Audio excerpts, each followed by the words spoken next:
आप मेहमान हो कि हाँ मेहमान हो, आप यहाँ रहो, आप मेरा मेहमान है, कहीं खाना नहीं है। तो ওখানে দাঁড় করায় সে বাড়ি ঠিক করতে গেছে, এরই ভিতরে আরেকজন আসছে, ऐसे कहे आप यहाँ के नहीं हो, আপনি এখানকার না, কয় না आप मेरे मेहमान हो चलो। तो क्या हमारा तो একজন কয়ে গেছে वो कैसा मेजबान है आपको खड़ा रख के घर जाता है। এখন ওই পাঠানো আইছে, যখন এদিকে টেনে নিয়ে যাইতেছে তো আরেক পাঠানো আইছে। এখন পাঠান কয়জন? দুই পাঠানি, প্রথম এবং দ্বিতীয়। টানাটানি চলতেছে, মেহমান নিয়ে যাবে, আর দুজনের ভিতরে ঝগড়া হইতেছে। আমার মেহমান, হেকায় আমার মেহমান, হেকায় আমার মেহমান, আমি আগে বুক করছি। হেকায় তুমি বুক করলে কি রাস্তায় ফেলায় ঠিক গেছে, এটা কোনো মেহমানদারি নাকি? আমি এসে আসল মেহমানদারি শুরু করছি, লাগছে দুইজনের। এই দুইজনের ঠেলাঠেলি করতে করতে করতে মানে ওই একই কথা, হেকায় আমি বুক করছি আগে, একটা বুকিং কনফার্ম হয় নাই, বুঝেন নাই? লাগছে দুইজন, হেবা তাম হয় নাই, পেন্টার কি হেবা হয়েছে কিন্তু কবজা না হইলে তাম হবে, ওইরকম আর কি। তোমার কবজায় যায় নাই তো তোমার ইস্তেজাফা কামেল হয় নাই। তো লিহাজা এখন সব গন্ডগোল লাগতে লাগতে এক পর্যায়ে দুজনের ভিতরে একজন বন্দুক বের করে মেহমানের দিকে গুলি করে মেহমানকে মেরে লেছে। ঐতিহ্যবাহী জামিয়া মাদানিয়া আঙ্গুরা মোহাম্মদপুর সিলহেটের উদ্যোগে আয়োজিত আজকের এই ঐতিহাসিক ৬২তম মাহফিলের সর্বজন শ্রদ্ধেয় সম্মানিত মান্যবর সভাপতি মহোদয়, উপস্থিত জাতির বিবেক, উম্মতের মাথার মুকুট, ওয়াজিবুল ইহতিরাম হাদারাতে উলামায়ে কেরাম, ভবিষ্যৎ ওয়ারাসাতুল আম্বিয়া, আজিজ তালাবা, ধর্মপ্রাণ ধর্মভীরু সর্বস্তরের তাওহীদি জনতা, পর্দার আড়ালের পরম শ্রদ্ধেয়া মা ও বোনেরা, আপনাদের সামনে মহাগ্রন্থ আল কোরআনুল কারীমের অন্যতম সুপরিচিত সুবিদিত সূরা সূরাতুর রহমানের প্রথম চারখানি আয়াত এবং পাশাপাশি সূরাতুল যারিয়াতের ৫৬ নম্বর আয়াতখানি তেলাওয়াত করা হয়েছে। প্রিয় উপস্থিতি, আল্লাহ রাব্বুল আলামিন আমাদেরকে সৃষ্টি করেছেন মানুষ হিসেবে। আমরা কেউ আল্লাহর কাছে এই আবেদন আর এই নিবেদন, এই দরখাস্ত, এই অ্যাপ্লিকেশন করিনি, ইয়া আল্লাহ আমাদেরকে আপনি চামচিকা বানান না মানুষ বানান। আমরা দরখাস্ত করিনি ইয়া আল্লাহ টিকটিকি সাপ বিচ্ছু বানিয়েন না, আমাদেরকে মানুষ বানান। আমরা আল্লাহর কাছে আবেদন করিনি যে ইয়া আল্লাহ আমাদেরকে বান্দর বানিয়েন না, আমাদেরকে মানুষ বানান। আমরা এই নিবেদন আল্লাহর কাছে করিনি ইয়া আল্লাহ আপনি আমাদেরকে শিম্পাঞ্জি বানিয়েন না, মানুষ বানান। আমরা আল্লাহর কাছে আবেদন করিনি ইয়া আল্লাহ আপনি আমাদেরকে গরিলা বানিয়েন না, মানুষ বানান। আমরা আল্লাহর কাছে আবেদন করিনি ইয়া আল্লাহ আমাদেরকে পিঁপড়ে, পাখি বা অন্য কোনো তুচ্ছ প্রাণী বানিয়েন না, আপনার সৃষ্টির অন্যতম সুন্দর প্রাণী মানুষ বানান। এই আবেদন আমরা কেউ আল্লাহর কাছে করিনি। করেছি নাকি? কে কে করেছে হাত উঠাই দেখি, একজন হাত উঠাই দেখি। কেউ করেনি। রব্বুল আলামিন আমাদেরকে নিজ দয়া, কৃপা, অনুকম্পায় সৃষ্টির সবচেয়ে সুন্দরতম কাঠামোধারী, সবচেয়ে সুন্দর স্ট্রাকচারের অধিকারী সৃষ্টি হিসেবে তৈরি করেছেন, মানুষ বানিয়েছেন কোনো অ্যাপ্লিকেশন ছাড়া। শুধু এতটুকুর কারণেই যদি সারাটা জীবন সেজদায় পড়ে থাকতাম তারপরেও হক আদায় হতো না। ঠিক কি ঠিক না? মেরে মুহতারাম দোস্ত, বুজুর্গ, আজিজ, আল্লাহ রাব্বুল আলামিন এই বিশাল আসমান জমিন সবকিছুকে তৈরি করেছেন।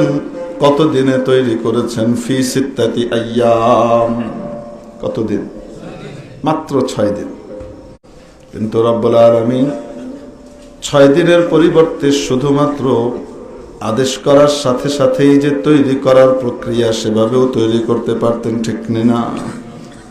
ইন্নামা أمره إذا أراد شيئا أن يقول له كن فيكون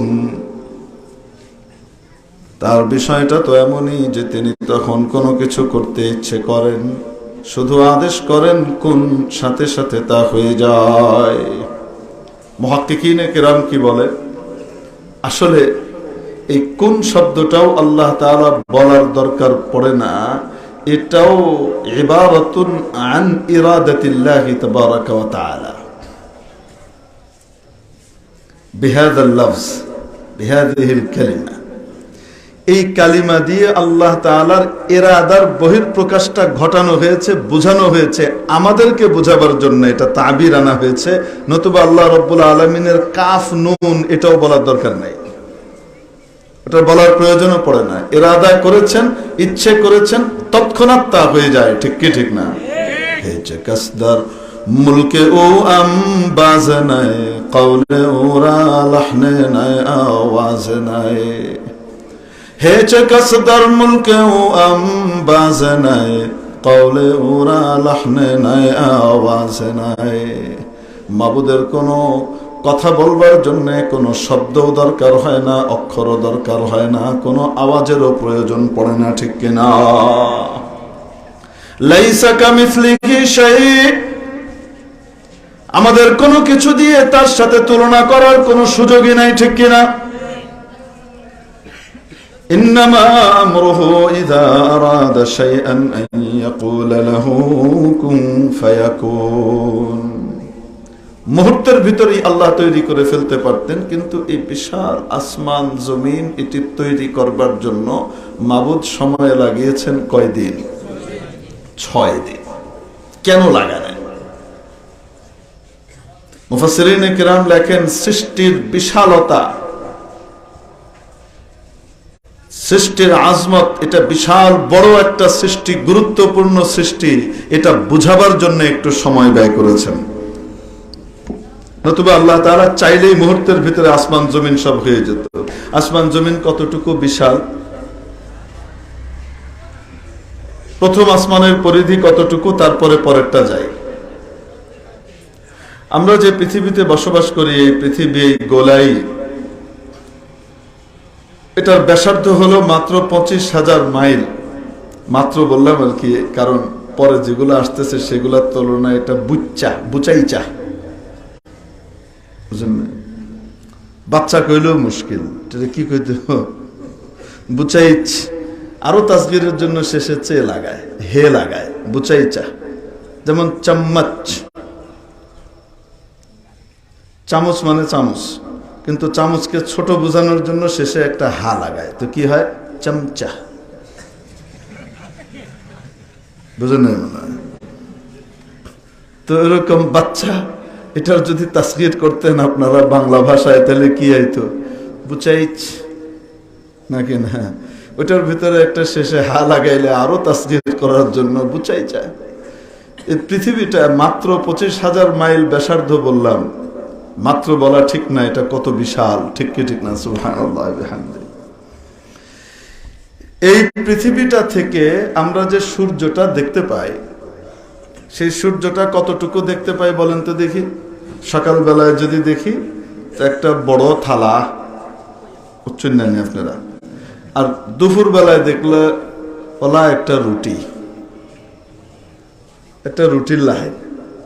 দুপুরে যদি দেখি তো একটা রুটির মতো, আর সকাল বেলায় দেখলে একটু বড় লাগে দেখতে। ঠিক কি ঠিক না? তো এই যে রুটির মতো সূর্যটা আমরা দেখতে পাই, এটা আসলে কতটুকু ছোট পৃথিবীর তুলনায়, এটা একটা গবেষণার বিষয়। পৃথিবীর তুলনায় এটা কতটুকু ছোট? বিজ্ঞানীরা বলেন পৃথিবীর থেকে বেশি না, মাত্র 13 লক্ষ গুণ বড়। সুবহানাল্লাহ। কত লক্ষ গুণ বড়? আল্লাহু আ'লাম, আল্লাহ জানেন আসলে কত লক্ষ গুণ বড়। কিন্তু বিজ্ঞানীদের হিসাব নিকাশ এই সমস্ত ক্ষেত্রে ভুল কিছুটা কমই হয়। আল্লাহ তাআলা তাদেরকে যে মেধা দিয়েছেন, এই মেধাকে দিয়ে সৃষ্টিকে চেনে, কিন্তু সৃষ্টির স্রষ্টা পর্যন্ত পৌঁছানোর যদি চেষ্টা করত, তাহলে এরা সেরা ইমানদার হয়ে যেত। ঠিক কি ঠিক না? মুশকিল হলো আল্লাহ এত বিশাল বিশাল সৃষ্টি দিয়েছেন, সৃষ্টিকে নিয়ে গবেষণা করতে বলেছেন কেন? যেন স্রষ্টা পর্যন্ত বান্দা পৌঁছতে পারে। স্রষ্টা কত বড়, কত মহান, কত ক্ষমতাশালী, কত বিশাল ক্ষমতার অধিকারী, কত বড় দয়াময়, কত বড় হালিম, এটা যেন বান্দা বুঝতে পারে। মুশকিল হলো অর্ধেক গিয়ে কেউ কেউ কি হয়ে যায়, থেমে যায়, পরের টুকু আর আগায় না। একটা অঙ্ক যখন শুরু হয়, আপনাদেরকে বলি, বলেন দেখি, একটা সরল অঙ্ক শুরু হলো উপর থেকে। সরলের ভিতরে গুণও আছে, ভাগও আছে, যোগও আছে, বিয়োগও আছে, ঠিক কি ঠিক না? নাম তো সরল, আসলে গরল অঙ্ক, বিরাট জয় ঝামেলার কাজ। সিরিয়ালে একটু এদিক ওদিক হয়ে গেলে ফলাফল কি হয়ে যাবে, নষ্ট হয়ে যাবে, ঠিক কি ঠিক না? এখন বলেন তো দেখি, সরল অঙ্কের ভিতরে করতে করতে করতে করতে গিয়ে মোটামুটি ঠিকঠাক মতো গেছে, গিয়ে শেষের দিকে এসে এক জায়গায় যোগ বিয়োগে ভুল করছে, ফলাফল ঠিক আসবে না গলত আসবে?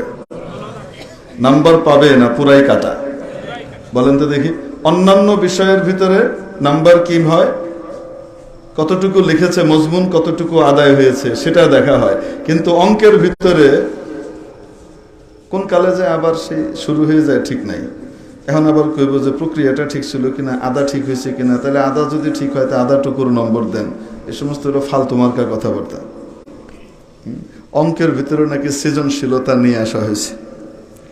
অঙ্কের ভিতরেও কি, তো ডক্টর আব্দুর রাজ্জাক সাহেব কৃষিমন্ত্রী মহোদয় উনি বলছেন অঙ্কের ভিতরে আবার সৃজনশীলতা, কিন্তু ফাইজলামি একটা।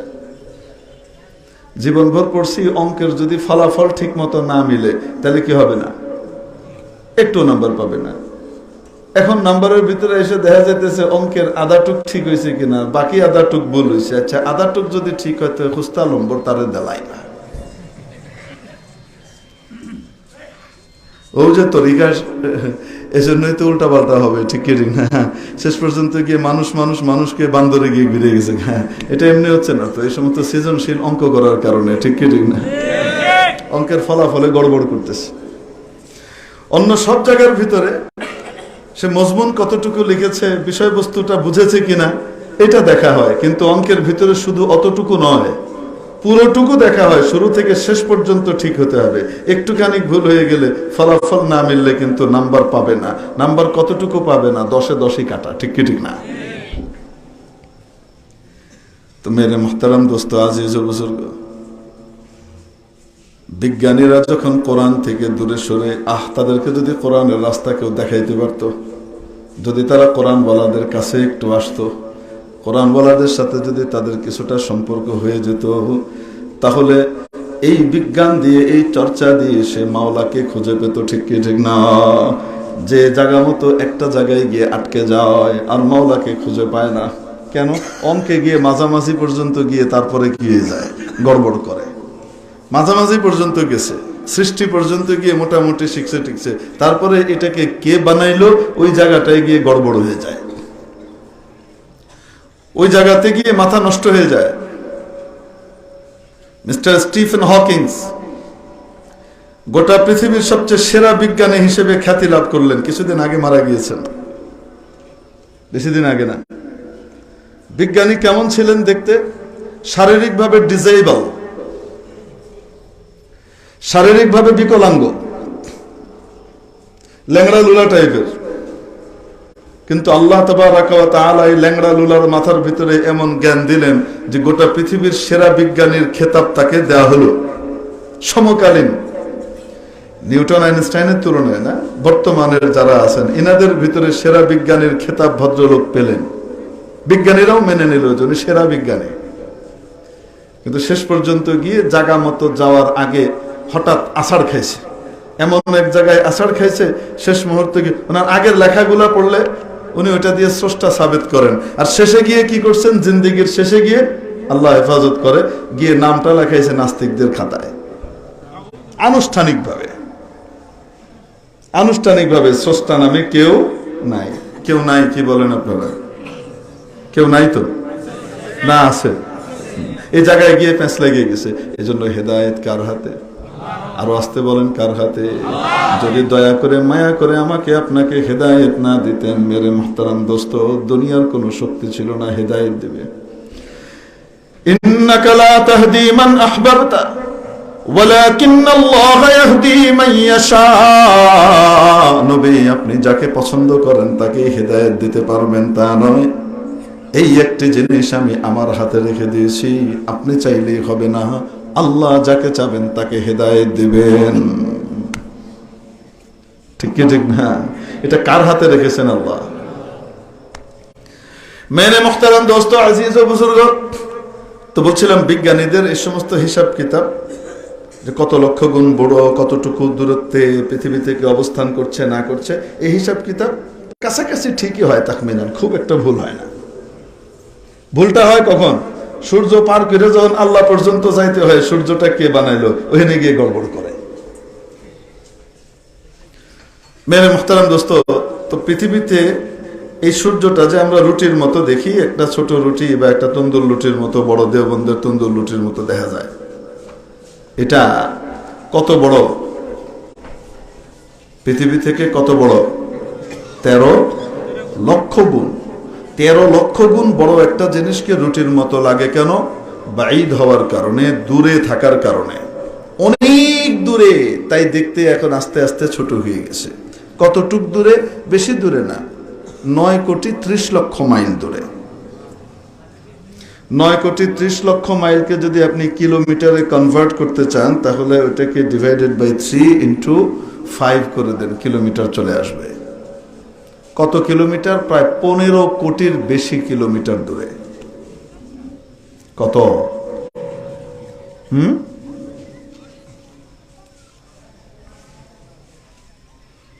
15,50,00,000 কিলোমিটার দূরে, এত দূরে, তাই এটা ছোট লাগে। সূর্যের যে বলয় আছে, সেই বলয়ের ভিতরে আমরা একটা গ্রহ যারা সূর্যকে কেন্দ্র করে ঘুরে। আমরাই কি সূর্যের সবচেয়ে দূরের গ্রহ না? আমাদের পিছনেও আরো অনেক গ্রহ আছে যেগুলো সূর্যের চেয়ে আরো দূরে। আসতে বলেন দেখি, আরো দূরে আছে না নাই? এত ঠান্ডা ওই সমস্ত জায়গাতে যে ওখানে কোনো প্রাণীর বিকাশ ঘটা সম্ভব নয়, কোনো প্রাণ বেঁচে থাকতে পারে না, এত বেশি ঠান্ডা, প্রাণের উদ্ভব হবে না। সূর্য তার এই বিশাল বলয় নিয়ে সে মহাশূন্যের ভিতরে ঘোরাফেরা করছে, ভেসে বেড়াচ্ছে। কুল্লুন ফি ফালাকিন ইয়াসবাহুন, প্রত্যেকেই তার নিজস্ব কক্ষপথে সাঁতার কেটে যাচ্ছে, ভেসে বেড়াচ্ছে, সুইম করছে। বিজ্ঞান যখন আরো উন্নত হবে, ইনশাআল্লাহ এই সুইম করার মানাটা আরো প্রমাণ করবে। সাঁতার কিভাবে কাটতেছে এটা প্রমাণ করবে, ভেসে বেড়াচ্ছে। মেরে মুহতারাম দোস্ত, আজিজ ও বুজুর্গ, সূর্য একটা তারা। আমরা যে অনেক দূরে তারা দেখি না, আকাশ ভর্তি তারা, যখন চাঁদ থাকে না, একদম পুরা পরিষ্কার আকাশ থাকে, তো ওই সময় তারা দেখা যায় কি যায় না? যে তারাগুলা দেখি, এগুলো এত দূরে পৃথিবী থেকে, তাই ওরকম খুদে টিমটিমে পিচ্ছি পিচ্ছি দেখা যায়। এগুলার অধিকাংশ পৃথিবীর এই আমাদের সূর্যের চাইতে কয়েক কোটি গুণ বড়, বিজ্ঞানীরা বলতেছেন। এই তারাগুলার অধিকাংশ সূর্যের চেয়ে কত গুণ বড়? আসতে বলেন, কয়েক কোটি গুণ বড় এক একটা, কিন্তু অনেক দূরে অবস্থান করার কারণে আমরা শুধু টিমটিম করে পিচ্ছি একটা জোনাকি পোকার মতো দেখতে পাই। সুবহানাল্লাহ। এই এক একটা তারা এক একটা সূর্য, সূর্যের মতো এক একটা গ্রহ। এখন বলেন তো দেখি, কয়টা তারা আকাশে আছে? কে বলতে পারবে? যে কয়টা তারা আছে? গনিয়া হোকা। বাদশাহ আকবর একবার জিজ্ঞেস করছিল তার নবরত্নকে, উপস্থিতদেরকে, আচ্ছা দিল্লি শহরে কয়টা কাক আছে, কি বলতে পারবে? তোমাদের জ্ঞানের বহর দেখি। জ্ঞানের বহর যাচাই করতেছে কাউয়ার সংখ্যা দিয়ে। আকল আছে না গেছে? মাথা অনেক বেশি, কিন্তু বেশি হয়ে শর্ট সার্কিট হয়ে গেছে, এজন্য পাগল হইলেই কারবার হয়। ঠিক কি ঠিক না? কয়টা কাউয়া? এখন সবাই চিন্তা করতেছে কয়টা কাক কইব কেমনে। তো মোল্লা দো পেঁয়াজ ছিল, ও বলে মহারাজ আমি বলতে পারবো। হ্যাঁ বলো মোল্লা সাহেব, বলেন কত। তো মোল্লা সাহেব খুব বড় আলেম ছিলেন এরকম না, মোল্লা দো পেঁয়াজা চাটুকার টাইপের মৌলবি ছিল, কোনো মতে মাদ্রাসায় পাশ করছে, কিন্তু বুদ্ধি ভালো ছিল। ভালো আলেমদের অবস্থা তো বাদ। তো এখানে মোল্লা দো পেঁয়াজা বলে ৯,৯৯৯ টাকা, একদম খাড়ার উপরে। বাদশা বলে ৯,৯৯৯টা তোমার প্রমাণ কি? বলে আপনি গণনায় লাগান। আমি বললাম তো আমি গুনছি, আমার জানা আছে, আপনি গণনায় লাগান। এখন গণার পরে একজন আবার উপস্থিত বলতেছে গণার পরে যদি কম হয় তাহলে কি হবে? তো কম হইলে বুঝতে হবে আমার গণনা ঠিকই ছিল, এখান থেকে কেউ কেউ আবার দূরের শহরে আত্মীয় বাড়ি বেড়াইতে গেছে। যদি বেশি হয় তাহলে বাহির থেকে তাদের আত্মীয়রা দিল্লি ঘুরতে আইছে, বাদশারে দেখবার আইছে, বুঝছেন? যেমন প্রশ্ন তেমন উত্তর, ঠিক কি ঠিক না? পাগলের প্রশ্নের উত্তর এই টাইপেরই হয়। এখন বলেন দেখি আকাশের তারা গণনা করে শেষ করা যাবে? লা ইউআদ্দু ওয়া লা ইউহসা,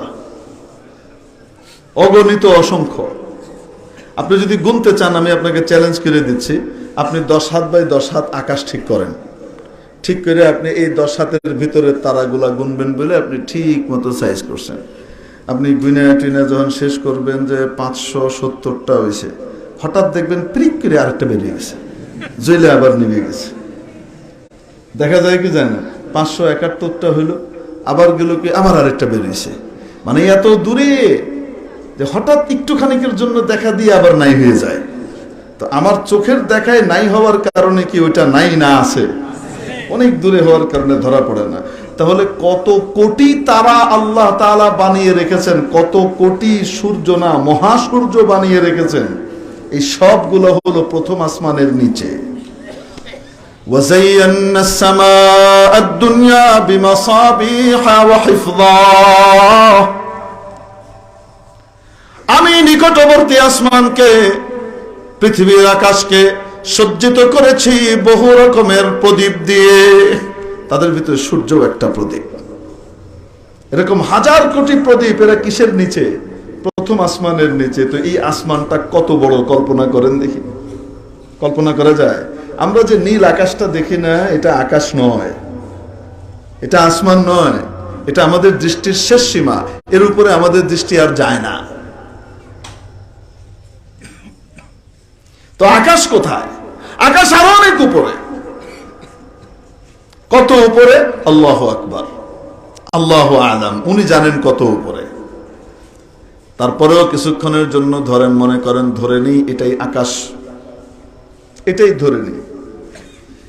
হযরত ইমাম গাযালী রাহমাতুল্লাহ আলাইহি কোরআন সুন্নাহর একজন দার্শনিক এবং গবেষক, উনি এটার উদাহরণ দিতে গিয়ে বলেছেন যে এক একটা আকাশ কতটুকু বড় এটা বোঝাবার জন্য উনি হাদিস থেকে বের করে একটা তুলনা দিয়েছেন।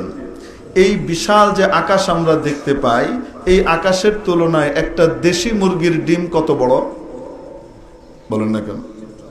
এই যে বিশাল নীল আকাশ দেখি, এই নীল আকাশের তুলনায় একটা দেশি মুরগির ডিম কত বড়? হ্যাঁ, কোন তুলনা হবে? আচ্ছা, একটা মুরগির ডিমের তুলনায় আকাশটা কত বড়? হোকা কোন হিসাবও আইবনি, হিসাবও তাইবনি, কোন হিসাবে আসবে না, এত বড়। ইমাম গাযালী বলেন আল্লাহ রাব্বুল আলামিন যে প্রথম আসমান বানিয়েছেন, এই প্রথম আসমান থেকে দ্বিতীয় আসমানের দূরত্ব, দ্বিতীয় আসমানও প্রথম আসমানকে বেষ্টন করে আছে পেঁয়াজের খোসার মতো। দ্বিতীয় আসমানটা প্রথম আসমানের তুলনায় এত বড় যেন প্রথম আসমানটা একটা ডিমের মতো। দ্বিতীয় আসমানটার তুলনায় তৃতীয় আসমানটা এত বড় যে তৃতীয় আসমানটা একটা ডিমের মতো। এইভাবে চতুর্থ, পঞ্চম, ষষ্ঠ, সপ্তম বিশাল আসমান, একটার তুলনায় একটা এরকম। তাহলে সপ্তম আসমান কত বড়? সুবহানাল্লাহ। তার অনেক উপরে হলো আরশ, আল্লাহর কুরসি। ওয়াসিআ কুরসিয়্যুহুস সামাওয়াতি ওয়াল আরদ, এবং কুরসির চেয়ে অনেক বড় হলো মাবুদের আরশ। সুবহানাল্লাহ, পরশুদিন পেয়ে এগুলি জমা রাখা দরকার, যেন মৃত্যুর আগে একবারে সব কুয়ে তারপরে আল্লাহ সুবহানাল্লাহ সুবহানাল্লাহ গাছ সব লাগাই দিলাম, আল্লাহ এখন যাই। টাইম টু টাইম করার কোনো দরকার নাই। কি করেন আপনারা? মুশকিল হলো আমাদের অভ্যাস হয়ে গেছে, আমরা যখন কই যে কম সুবহানাল্লাহ তখন কি আরে ভাই কম সুবহানাল্লাহ কয়ে যদি কি করতে হয় এসকো আনবার লাগে, তো তাহলে আর বয়ান। আল্লাহু আকবার কবীরা। তাহলে সাত আসমান এবং জমিন কি ছোট সৃষ্টি না বিশাল সৃষ্টি? এই সৃষ্টির বিশালতা বুঝাবার জন্য রব্বুল আলামিন সময় নিয়েছেন কয়দিন? গুরুত্ব বুঝাবার জন্য 6 দিন সময় নিয়েছেন, যেন মানুষ বুঝে যেটা অনেক বড় একটা সৃষ্টি। সুবহানাল্লাহ। কারণ যে জিনিসের মধ্যে সময় বেশি লাগে সেই জিনিসের গুরুত্ব আর দামও তত বাড়ে। যে জিনিসের সময় কম লাগে সেই জিনিসের ভিতরে তার গুরুত্ব এবং দামও ওই পরিমাণই কম হয়। একটা মুরগির বাচ্চা তৈরি হবার জন্য, মুরগি তৈরি হবার জন্য কয়দিন সময় লাগে বলেন? 21 দিন। 21 থেকে 24 দিন সর্বোচ্চ, 21 দিনেই হয়ে যায়। 21 দিনে মাত্র মুরগি তৈরি হয়ে বাইরে আসে, pick pick pick pick pick pick pick pick করতেছে বেড়ে।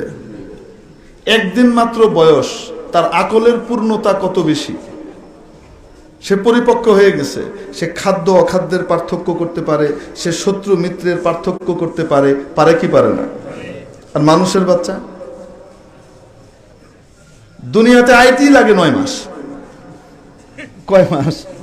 মায়ের পেটেই কয় মাস। আর বাইরে হওয়ার পরে 1 দিন 2 দিন কি 1 বছরেও তার আকল অতটুকু পরিপক্ক হয় না যে 1 বছর বয়সে সে খাদ্য অখাদ্য অথবা শত্রু মিত্রের পার্থক্য করবে। পারে? আসতে বলেন, পারে না। দুনিয়াতে একটা বাচ্চা পয়দা হওয়ার পরে শুধু তার বাহ্যিক কাঠামোটা তৈরি হয়ে চলে এসছে ঠিক, পরিপূর্ণ সময় মায়ের পেটে কাটিয়ে নর্মাল ডেলিভারির মাধ্যমে দুনিয়াতে আসার পরেও একটা বাচ্চা প্রায় 4 থেকে 5 সপ্তাহ লাগে তার চোখের দৃষ্টি পরিপূর্ণ পাওয়ার জন্য, তার কালার ডেভেলপ হওয়ার জন্য। একটা বাচ্চা জন্মের পরে 1-2 সপ্তাহ 3 সপ্তাহ পর্যন্ত সে সামনে কি দেখে জানেন? সে সাদা কালোর মতো দেখতে থাকে। আমাদের চেহারা দেখে, সামনে যা আছে এগুলা দেখতে পায়, কিন্তু কেমন দেখে বুঝেন নাই মনে হয়? এই যে সাদা কালো ছবি দেখেন নাই আপনারা, যে আগে সাদা কালো ছবি হইতো, এখন না কালার ছবি হয়, ওই সাদা কালো টাইপের দেখতে পায় আছে কিছু একটা, কিন্তু পরিষ্কার পরিপূর্ণ দেখে না যে কোন কোন রং, হ্যাঁ এরকম সবুজ রং, নীল রং, হলুদ রং, বেগুনি রং, এগুলা সে পার্থক্য করতে পারে না। কারণ তার মস্তিষ্কের সেলের ভিতরে যেই অংশটা কালারকে কি করে, আলাদা আলাদা করে, ওই কালার ডেভেলপ করতে আরো কিছু সময় লাগে। সুবহানাল্লাহ। এজন্য একটা বাচ্চা পয়দা হওয়ার পরে দেখেন, তখন তো বিজ্ঞান টিজ্ঞান কিছুই ছিল না, এখন না বিজ্ঞান এই কথা বলে, কিন্তু নবীজি যখন আসছেন তখন কি বিজ্ঞানের এই উন্নতি ছিল যে বাচ্চার চোখের ভিতরে মস্তিষ্কের কালার তখনও ডেভেলপ হয় নাই, এটা ধরার মতো ক্ষমতা ছিল? কিন্তু তার কানের অংশ, যেটা কান দিয়ে দিমাগে যেটা শুনবে, সেই শোনার জায়গাটা পরিপক্ক হয়ে যায়। জন্মের আগেই তার মাথার ভিতরে মস্তিষ্কের ওই সেলগুলো, যেই সেলগুলো দিয়ে সে শুনবে, আওয়াজের পরিপূর্ণ পার্থক্য নির্ণয় করতে পারবে, ওই অংশটা পরিপূর্ণতা পেয়ে যায়। এজন্য ইসলাম দুনিয়াতে একটা বাচ্চা আসার পরে আল্লাহ রাব্বুল আলামিনের ছবি দেখায় না। আল্লাহর ছবি তো নাই, বুঝেন নাই?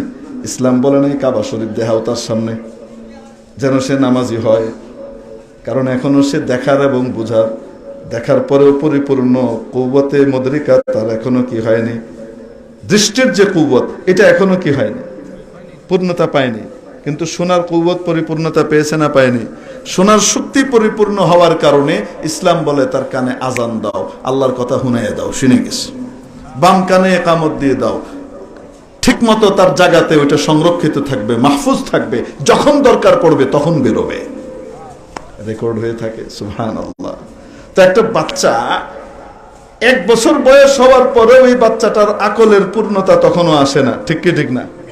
খাদ্য অখাদ্যের পার্থক্য করতে পারে না। একটা মুরগির বাচ্চার সামনে আপনি মুরগির বাচ্চা কি খায়? কুড়া খায় না? কুড়া খায়, তারপরে খুদের গুঁড়া আছে না, খুদের গুঁড়া খায়।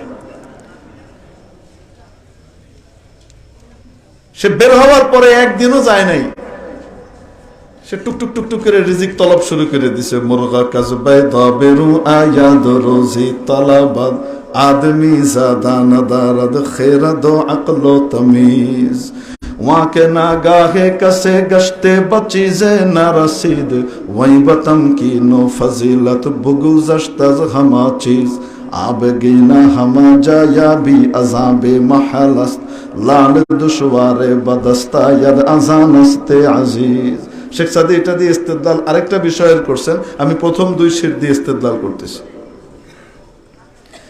মেরে মুহতারাম দোস্ত আজিজ ও বুজুর্গ, মুরগির বাচ্চার সামনে আপনি খুদের গুঁড়া দেন, তার সাথে কিছু নকল খুদ মিশিয়ে দেন, যেটা আসলে খুদ না, লোহার ছোট ছোট কণা খুদের সাইজের। ওই কণাটাকে খুদের রং করে, খুদের ফ্লেভার আর ঘ্রাণ দিয়ে একসাথে মিশিয়ে গোলমোল করে সামনে দিয়ে দিয়ে একদিন বয়সী মুরগির বাচ্চা ভুলেও একবার নকল খুদের মধ্যে ঠোকর দিবে না, আসল খুদেই ঠোকর দেয়, ঠিক কি ঠিক না? সে খাদ্য অখাদ্যের তমিজ করতে পারে। সৃষ্টি হইতে কত সময় লাগছে? অল্প সময়। মানুষের বাচ্চার অবস্থাকে লক্ষ্য করেন, 1 বছর বয়স হওয়ার পরেও খাদ্য অখাদ্যের তমিজ নাই, পার্থক্য নাই, এখনো তার আকল পরিপূর্ণ ডেভেলপ হয় নাই, ঠিক কি ঠিক না? সময় লাগবে, আরো সময় লাগবে। তার কান্নাকাটি শুনে মা রান্নাঘর থেকে ছুটে আসছে, আসতে একটু দেরি হয়েছে, ফাঁকের ঘর থেকে আইতে আয়া দেখে পায়খানা করিয়া লাইছে, 12 আনিত মাখামাখি সাইরানি খাইয়া শেষ। তান বুঝে না ওটা আমার খাদ্য না। কিছু কিছু শিখছে সিলেটি ভাষা, এই জন্য অ্যাপ্লাই করতে চেষ্টা করি। আপনারা দোয়া করেন আল্লাহ যেন পুরো আমারে শিখাই দেয়। এটা যে খাদ্য না, বাচ্চা বুঝে, বলেন না কেন? না খেয়ালায় 1 বছর বয়স খাদ্য অখাদ্যের তমিজ করতে পারে না। মুরগির বাচ্চা একদিন বয়সে তার পূর্ণতায় পরিমাণ তৈরি হতে তার সময়ও লেগেছে মাত্র 21 দিন। আর পূর্ণতায় পরিমাণ কি পরিমাণ? 500 হাত 600 হাত উপরে একটা চিল উড়ে যায়। 1 হাত লম্বা একটা চিলের ছায়া নিচে পড়ার সাথে সাথে মুরগির বাচ্চা দৌড় মেরে বাংকারে আশ্রয় নেয়। তার মায়ের তলার ভিতরে যে দানার তলায় ঢুকে, ঠিক কি ঠিক না? মুরগির বাচ্চা দৌড় মেরে এসে কোথায় ঢুকে? মুরগির তলায় গিয়ে ঢুকে, কারণ শত্রু বিমান আক্রমণ করতে পারে। চিনে কি চিনে না? এজন্য কইছি বাংকারে যায়। যেই মুরগির বাচ্চা 500 হাত 600 হাত উপরের একটা আধা হাত 1 হাত প্রাণী দেখে দৌড় মেরে মায়ের দানার নিচে আশ্রয় নেয়, সেফ জোনে চলে যায়, সেই মুরগির বাচ্চার মাথার মাত্র 1 হাত উপর দিয়ে 5 হাত লম্বা একটা গরু হেঁটে যায়, মুরগির বাচ্চা নড়েও না। মনে হয় যেন সে মুরাকাবায় আছে, তার কোনো ধ্যানই ভাঙতেছে না, সে নড়েও না। সে জানে এটা আমার শত্রু নয়, মিত্র, ঠিক কি ঠিক না? অথচ মানুষের বাচ্চা 1 বছর বয়স হয়ে গেছে, এখনো তার আকলের পূর্ণতা আসে নাই, সময় লাগাইতেছেন আল্লাহ বানাইতে, এখনো পূর্ণতা আসে নাই। সে বুঝে না তার শত্রুকে, তার মিত্রকে, সবাইকে সে মিত্র মনে করে। সুন্দর একটা ডিজাইন করা সাপ, গুমা সাপ, আটিজার, সুন্দর গুমা সাপ নেই কয়, কি সাপ কয়? হ্যাঁ, গুরুমা সাপ। গায়ের ভিতরে সুন্দর ডিজাইন, মাথার ভিতরে এরকম করে ফনা তুললে কি দেখা যায়? ফুলও আছে। বাচ্চা বুঝে না এটা আমার মিত্র নয়, শত্রু। বাচ্চা হামাগুড়ি দিয়ে আফুর ফারিয়া না কিতা হইন আপনারা, হাম হইর, এই হাম হইর দিয়া কই যায়? ওইটা ধরতে যায়, ঠিক কি ঠিক না? এখনো তার পূর্ণতা অতটুকু আসেনি। কেন মেরে মুহতারাম দোস্ত আজিজ ও বুজুর্গ বুঝাচ্ছিলাম এটা, যেই জিনিস তৈরি হতে সময় বেশি লাগে তার গুরুত্ব তত বেশি হয়, তার ফিনিশিংও তত চমৎকার হয়, ঠিক কি ঠিক না? যেটা যত সময় দিয়ে নিপুণ ভাবে তৈরি করা হয় তার ফিনিশিং বড় চমৎকার হয়, উল্টা পাল্টা হয় না। ঠিক কি ঠিক না? মেরে মুহতারাম দোস্ত, আজিজ ও বুজুর্গ, রব্বুল আলামিন বিশাল এই আসমান আর জমিনকে তৈরি করবার জন্য সময় নিলেন মোট কয়দিন? 2 দিনে বানাইছেন পুরাটুকু। আর ওয়াকাদ্দারা ফিহা আকওয়াতাহা ফি 4 আইয়াম। দুনিয়াতে এবং আসমানে যে যখন পয়দা হবে, যেই আসবে, প্রত্যেক প্রাণী, প্রত্যেক জন্তু, জানোয়ার, জীবের প্রত্যেক মাখলুকের যত খাবার দাবারের প্রয়োজন পড়বে টিকে থাকবার জন্য, সমস্ত খাবার দাবারের ম্যানেজ করেছেন মাত্র কয়দিনে? সাওয়াআল লিসাইলিন। এই লম্বা সময় মাবুদ লাগাইলেন। 6 দিন সময়। প্রশ্ন করবেন, হুজুর 6 দিন, ওই সময় তো চন্দ্রও তৈরি হয় নাই, সূর্যও তৈরি হয় নাই, পৃথিবীও তৈরি হয় নাই, তো তাহলে 6 দিন দিনটা তৈরি হইল কোত্থেকে? এটার এক উত্তর আপনারা জানেন, বলেও দিতে পারবেন অনুমান করে। সেটা কি? আমরা যে বাচ্চাদেরকে কাফিয়া পড়াই না, যখন আমাদেরকে কাফিয়া পড়াইছে আমার খুব ইশকাল হইতো। এই 10 উত্তর দিয়ে তারপরও আরেকটা ইশকাল, শেষে গিয়ে তারপরে আসল জবাবটা দেয়। এই আসল জবাবটা 1 নম্বরে দিয়ে দিলে সমস্যাটা কিছু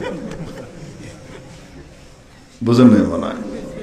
আমার এই জিনিসটা বুঝে আসতো না যে এই আসল উত্তর যেটা, এই যে তাহরিরে ছটফট আছে, ফাইন কিলু জীবাণু, ফাইন কিলু জীবাণু আছে না নাই? তাহরিরে সম্পট তো তাও মোটামুটি মুহাজ্জব। জামিউল গুমুজ এক আছে, 3.5 সুবহানাল্লাহ। বুঝতে পারছেন না কি যে কইতাম? মানে এত কেন প্রশ্ন উত্তর প্রশ্ন উত্তর প্রশ্ন উত্তর, আখেরে গিয়ে যেই উত্তরটা ওইটাই তো ফাইনাল উত্তর, নাকি না? ও জবাবটা একবারে প্রথমে দিলাইলে সমস্যাটা কি? আমার এটা মনে হইতো, এটা দিলে সমস্যাটা কি, কেল্লিকে আমার এই করে।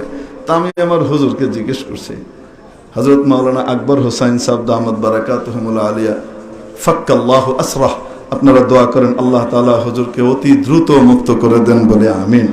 অত্যন্ত নেককার পরহেজগার মানুষ, মাদানীনগর মাদ্রাসার নায়েবে মুহতামিম ছিলেন দীর্ঘ সময়, এখনো আছেন। হযরত শেখ সন্দীপী খলিফায়ে মাদানী হযরত মাওলানা ইদ্রিস সাহেব সন্দীপী রহমতুল্লাহ আলাইহির জামাতা একটা মিথ্যা মামলা ওনার উপরে ঘাড়ে সওয়ার করে জেলখানায় বন্দী করে থুয়ে দিয়েছে বছরের পর বছর খামাখা। আল্লাহ তাবারাকা ওয়া তাআলা ওনাকে তীরে মুহতারাম দোস্ত আজিজ বুজুর্গ, আহা মানুষের কি কমু, হ্যাঁ কয়ে তো লাভ নাই। এই জমানায় যেমন জালি মোকদ্দমা তৈরি হয়, বানোয়াট মোকদ্দমা তৈরি, মামলার শিকার হবে না, মামলাটা কিন্তু আসল হবে। কেন? মানুষকে কেন খামাখা মিথ্যা মামলায় ফাঁসাইছিল, এইবার জবাব দাও। এই জবাবটা বড় কঠিন হবে। মিথ্যা মামলাকারী, মিথ্যা মামলা করার আদেশদাতা এবং চাপ প্রয়োগকারী কত বড় অপরাধী হবে এটা বহুত পরের কথা।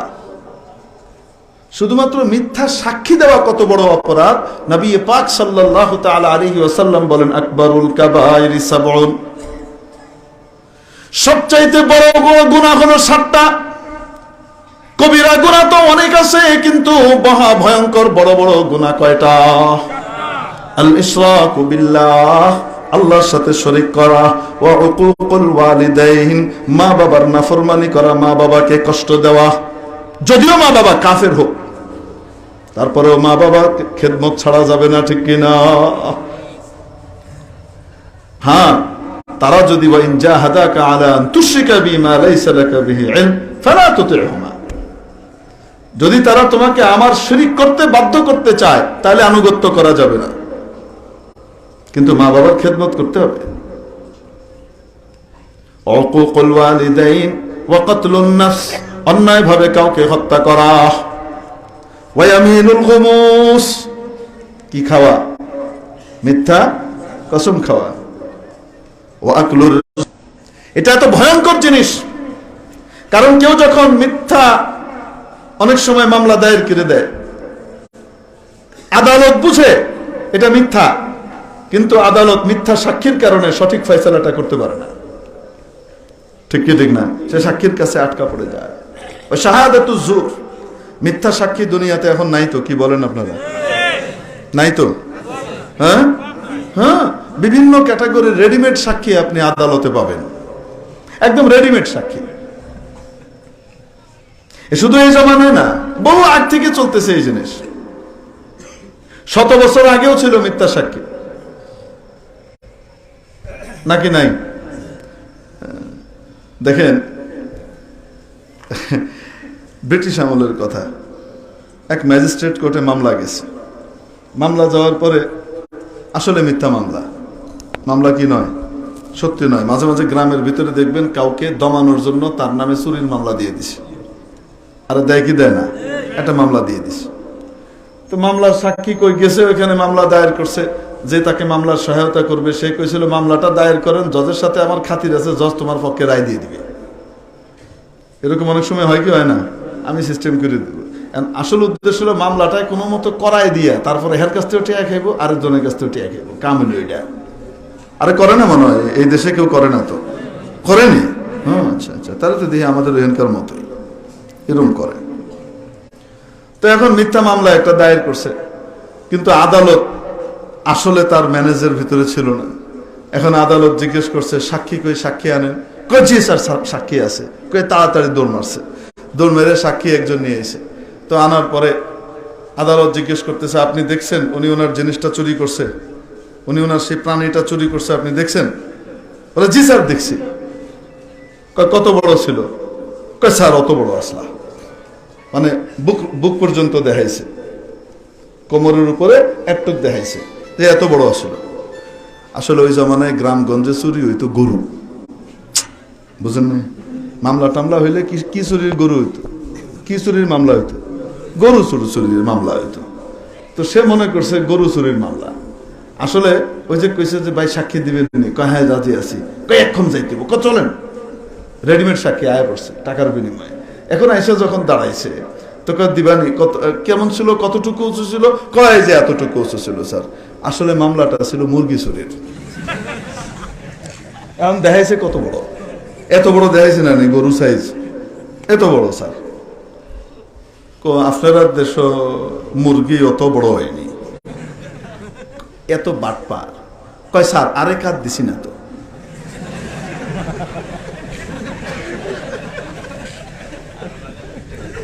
আরেক হাত তো কি করি নাই, বুঝছেন না আপনারা? তো এরকম রেডিমেড সাক্ষী দুনিয়াতে পাওয়া যায় না, যায় না? আসতে বলেন না, নবীজি বলেন শাহাদাতুজ জুর। কেউ টাকা খায় মিথ্যা সাক্ষী দিলে, কোনো কারণে মিথ্যা সাক্ষী দিলে, হিংসার বশবর্তী মিথ্যা সাক্ষী দিলে, এটা জঘন্য 7 কবিরা গুনার ভিতরে একটা। তাহলে মিথ্যা মামলা তৈরি করে, রেডিমেড একদম জালি পুরা জিনিস তৈরি করে বানিয়ে মিথ্যা সাক্ষীকেও রেডি করে যারা কর্মকাণ্ড করে, এরা বুঝি ছোট কাজ করে না, ভয়ঙ্কর অপরাধ করে। এই সমস্ত লোকের কারণে আল্লাহর তরফ থেকে আযাব গজব আসে, এদের কারণেই ঝড় ঝঞ্ঝা ভূমিকম্প আসে, ঠিক কি ঠিক না? আল্লাহ আমাদেরকে হেফাজত করুক বলে আমিন। তো আমার হুজুরকে আমি জিজ্ঞেস করছিলাম যে হুজুর, একদিন খুব আদবের সাথে গিয়ে ভয়ে ভয়ে গিয়ে, হুজুর আচ্ছা তাকরারের ভিতরে কত সময় নষ্ট হয়, তাকরার করাইতে গিয়ে অনেক সময় নষ্ট হয়, এই কথাগুলো আবার বলি হজরত, আবার সময় তো এমনি কম, তো একবারে উত্তর দিয়ে দিলে হয় না, এই বারবার ভেঙে ভুঙে ভেঙে ভুঙে কেন? শেষে গিয়ে উত্তরটা আসে, ওইটা একবারে দিয়ে দিলেই তো হয়। তো হুজুর বলতেছেন শোনো, এটা রাখা হয়েছে তাশহীদুল আযহানের জন্য, দিমাগকে তেজ করার জন্য।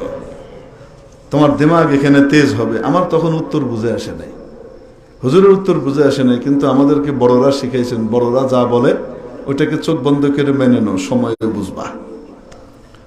তো ওই সময় আসলেই ওয়াকিই আমাদের আকাবিরিন, আমাদের মুরব্বীরা, আমাদের বড়রা আমাদের জন্য যে তরতিব করে দিয়ে গেছে, এই তরতিব এত মুনাক্কাহ, এত মুহাজ্জাব, এত মুনাক্কাহ যে আমি মাঝে মাঝে দেখি যে এর থেকে এক চুল বাইরে গেলে ঝামেলায় পড়তে হয়। সাহাবায়ে কেরামের খাস নমুনা ছিলেন, ঠিক কি ঠিক না? নবী পাক সাল্লাল্লাহু আলাইহি ওয়াসাল্লামের যে রেখে যাওয়া আকীদা এবং তরিকা, আহলুস সুন্নাত ওয়াল জামাতের মুহাজ্জাব নমুনা ছিলেন আমাদের আকাবিরে দেওবন্দ।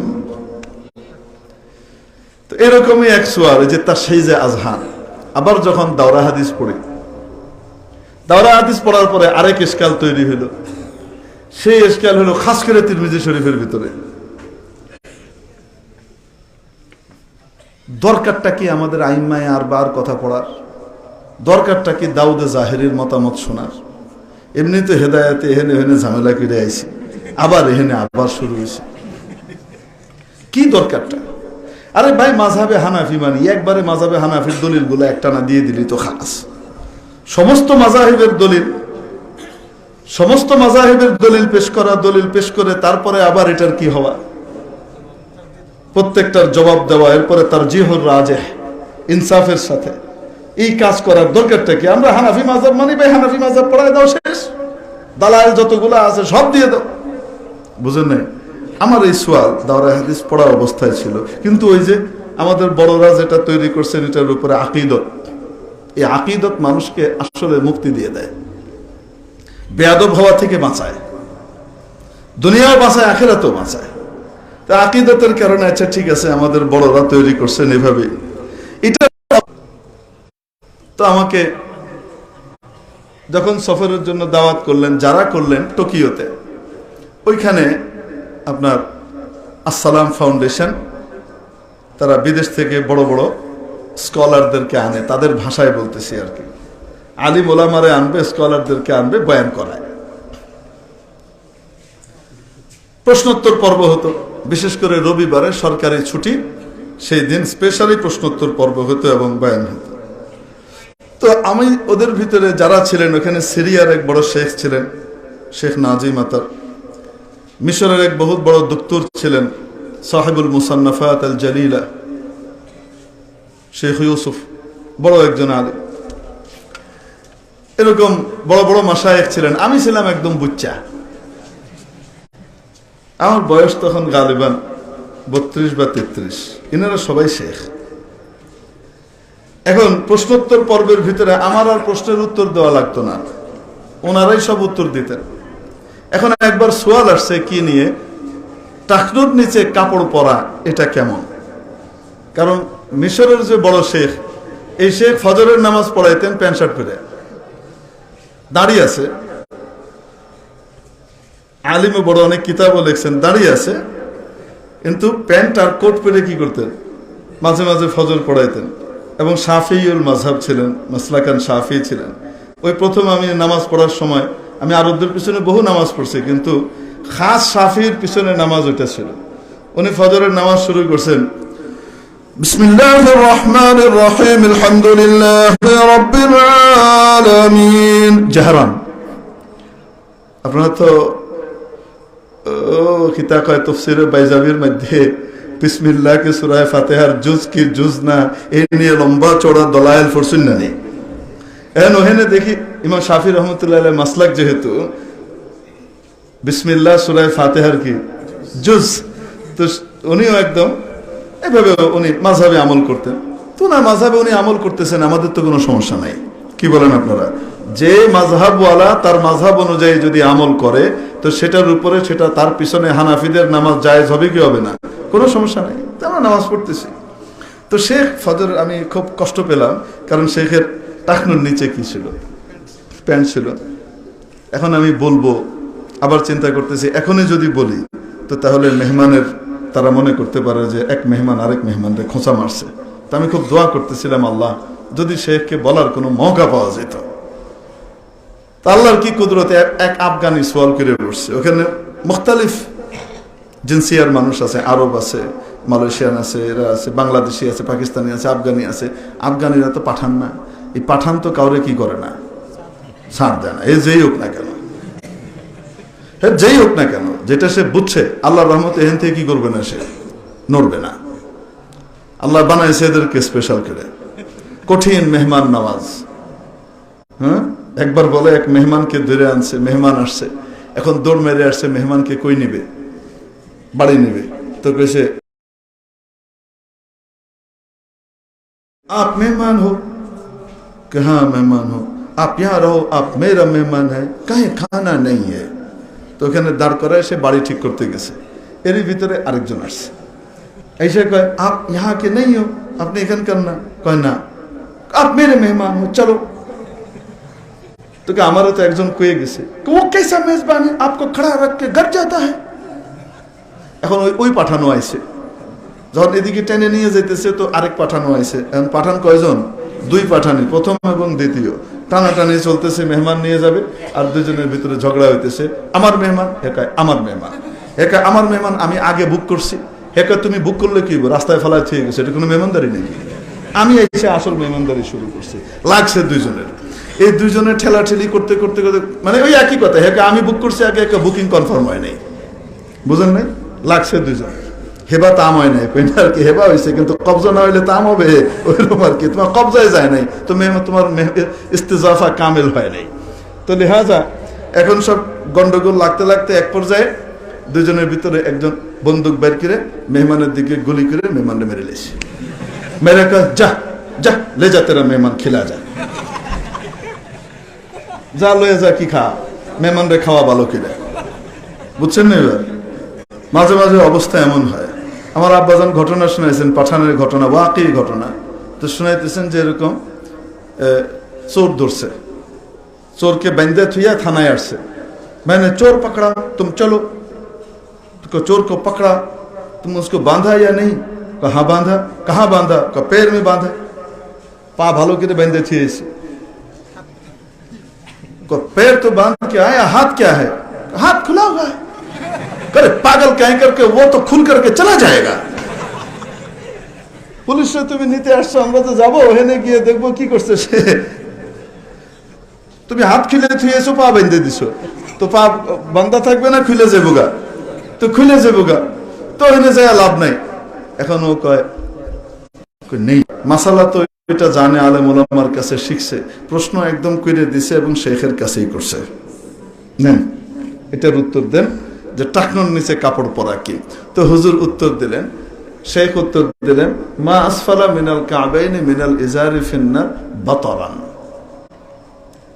যদি অহংকার বশত হয়, যদি অহংকার না থাকে তো তাহলে কি হবে না, নিচে পড়লেও অসুবিধা নাই। অহংকার থাকলে সমস্যা, অহংকার না থাকলে সমস্যা নাই। উনি ব্যাখ্যা দিলেন। তো যখন ব্যাখ্যা দিয়ে সারছে তো আমার সাথে সাথে মনে হয়েছে আল্লাহ মৌকা একটা দিছে। তো আমি হযরতের কাছে ইজাজত চাইলাম যে হযরত অনুমতি দিলে আমি একটা কথা পেশ করি। আনা তুয়াইলিবুন লাক লাস্তু বিতালিবিন। আমি আপনার ছাত্র না, ছোট্ট একটা ছাত্র হিসেবে আপনার কাছে জানতে চাই হযরত, হাদিস শরীফের ভিতরে যত জায়গাতে গায়র মুকাইয়াদ হিসেবে আসছে, মুতলাকান আসছে, মা আসফালা মিনাল কাবাইনি মিনাল ইজারি ফিন্নার, এটার কি ফয়সালা হবে? নাম্বার 2, যদি এটার মেজদাক এটা হইতো যে কিবির না হইলে কোনো অসুবিধা নাই, তাহলে সাহাবীরাও ওইটাই বুঝতেন। কিন্তু সাহাবীরা এটা বুঝেন নাই, বরং সাহাবীরা বুঝছেন মুতলাকান এটা হারাম। হ্যাঁ, মাজুরের মাসলা ভিন্ন হইতে পারে। এজন্যই সিদ্দিক আকবর রাদিয়াল্লাহু তাআলা আনহু নবীজিকে জিজ্ঞেস করলেন, ইয়া রাসূলুল্লাহ আনা রাজুলুল বাতিন, আমার পেটটা বড় ইয়া রাসূলুল্লাহ, লুঙ্গি বাঁধি কিন্তু লুঙ্গি ফসকিয়ে কোথায় চলে যায়, নিচে চলে যায়, আমার কি হবে? রাসূল সাল্লাল্লাহু আলাইহি ওয়াসাল্লাম বলেন, লাস্তা মিনহুম, তুমি তাদের অন্তর্ভুক্ত হবে না, কারণ উনি কি মাজুর। বুঝাইতে পারে নাই, মাজুরের মাসালা ভিন্ন, চেষ্টা করার পরেও নিচে চলে গেল। তাহলে সাহাবীরাও তো এটা বুঝেন নাই, সাহাবীরাও নবীজির কাছে এটাই বুঝছেন যে নিচে গেলে, নিচে ইচ্ছাকৃতভাবে যদি কেউ পরে জুব্বা, প্যান্ট, পায়জামা, যে উপর থেকে পরার যে সমস্ত কাপড়ের মাপের বা লুঙ্গি ইত্যাদি, এগুলো নিচে গেলে এটা কি হবে, নাজায়েজ হবে, ওই অংশটা জাহান্নামে যাবে। তা আমি ওনাকে বলতেছি, তাই বললাম হযরত, তারপরেও কিছুক্ষণের জন্য ধরে নিলাম যে কেউ যদি তার মধ্যে অহংকার নাও থাকে, তাই সে পড়লে অসুবিধা নাই। এই হাদিসের দৃষ্টিতে অসুবিধা না হলেও আরেক হাদিস তো অন্য কথা বলে, মান তাশাব্বাহা বিকওমিন ফাহুয়া মিনহুম, মান তাশাব্বাহা বিকওমিন ফাহুয়া মিনহুম। যে ব্যক্তি যে জাতির সাথে মিল রাখবে কিয়ামতের দিন সে তাদের অন্তর্ভুক্ত হবে, যদিও সে ওই কাজটা করে না, কিন্তু মিলটা রাখছে তাদের সাথে। এবং নবীজির যুগে যারা নাকি অহংকারী ছিল, তাদের সেবা ছিল কাপড়কে নিচে কি করা, ছেঁচড়ে নিয়ে যাওয়া। এটা অহংকারীদের আচরণ ছিল ওই জামানায়। অতএব অহংকার মনে না থাকলেও অহংকারীদের সাথে মিলের কারণে কিয়ামতের দিন তো তাদের সাথে হাসর হবে। নাম্বার 4, রাসূল পাক সাল্লাল্লাহু আলাইহি ওয়াসাল্লাম এটা যদি জায়েজ হইতো জীবনে একবারের জন্য হলেও মা আসফালা মিনাল কাবাইনের উপরে আমল করে দেখাইতেন যে এটা জায়েজ, কারণ নবীর চাইতে নিরহংকার মানুষ পৃথিবীতে তো আর কেউ আসবে না। আরো কিছু ওই সময় মাথায় আল্লাহ ঢালছিলেন, আমি বলছিলাম, তো উনি আমাকে বলছেন, শুনে টুনে শেষে আমাকে বলতেছেন, আখুনা হাবিবুল্লাহ শাবুন ফিল উমর ওয়া শাইখুন ফিল ইলম মাশাআল্লাহ। উনি আমাকে একটা কি দিলেন, একটা বাতাস দিলেন, হ্যাঁ, অথবা দিল থেকেই বললেন। বাকি আমাকে উনি বললেন যে আমি আপনাকে এটা ভালো করে বুঝাবো, পরে বলবো। সেই পরেটা আজ পর্যন্ত হয়নি। আমার নম্বর ওনার কাছে দেওয়া আছে, আমার ইমেইলও ওনার কাছে আছে, যোগাযোগও হয়, কিন্তু এটার উত্তর আর আসে নাই। তবে উনি যেটা করছেন, পরবর্তী দিন ফজরে আসার সময় কাপড় গুটায় নিয়ে আসছেন। ওনাদের একটা খুসুসিয়ত এবং গুণ, এনাদের সামনে যখন মুদাল্লাল ভাবে সত্যিকারের কোনো হক কথা পেশ করা হয়, এই কথাকে তারা কি করে, গ্রহণ করে, গৌরবই করে না। এটা আহলে আরবকে আল্লাহ তাআলা এই গুণটা কি করছেন, নসিব করছেন। তো আমি বলতেছিলাম, তো ওই ঘটনার পর থেকে এখন যে সমস্যা আমার দেখা দিল সেটা হলো এই যে তারাবির পরে কিছু মাসলা মাসাইল এর কি হইতো, আলোচনা হইতো। বুঝাইতে পারে নাই? তারাবির পরে কি হইতো, কিছু মাসলা মাসাইলের আলোচনা হইতো। এখন আমাকে কিছু না বলেই ওখানে যেহেতু আহলে হাদিস ভাইরাও আছে, আহলে হাদিস ভাইও আছে, হানাফিও আছে, শাফিও আছে, মালিকিও আছে, হাম্বলিও আছে। তোমার সিরিয়ার যে ভদ্রলোক ছিলেন, ইনি ছিলেন একটু কুটিল টাইপের, একটু বেশি চালাক। এ করছে কি, তারাবিটা শেষ হওয়ার পরে মাইকটা নিয়ে বলতেছে, ইনশাআল্লাহ আমাদের বাংলাদেশি শেখ হাবিবুল্লাহ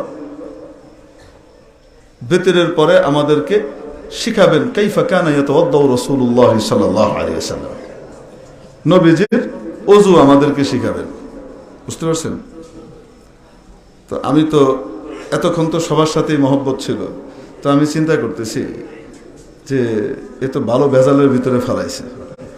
এখন যদি আমি কি করি, মাযহাব করে কি করি, বর্ণনা করি যে অমুক মাযহাবের এই, অমুক মাযহাবের এই, হানাফি মাযহাবে 4টা ফরজ, শাফি মাযহাবে আরো 2টা বাড়ছে, অমুক মাযহাবে আরো 1টা বাড়ছে, এমনি যদি আমি কি করি দূরে বলতে থাকি, তাহলে লা মাযহাবি ভাই যারা আছে তারা কেউ এই শেখ মাযহাবি না কথা গ্রহণ করা যাবে না। বুঝেন নাই? এটা গন্ডগোল, একটা ইফতিরাক তৈরি হবে। এই চালাকিটা করছে আমারে কিছু না কইয়া, হঠাৎ করে আমি ওযু শিখাবো কোরআন হাদিসের দৃষ্টিতে। তা আমি তখন নামাজের ভিতরে আল্লাহর দিকে রুজু হইলাম।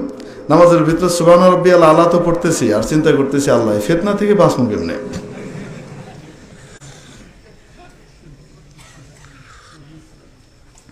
যাই হোক, এই চিন্তা করতেছি, আর আল্লাহ তাআলা জেহেনের ভিতরে এক আজীব তরতিব ঢাললেন।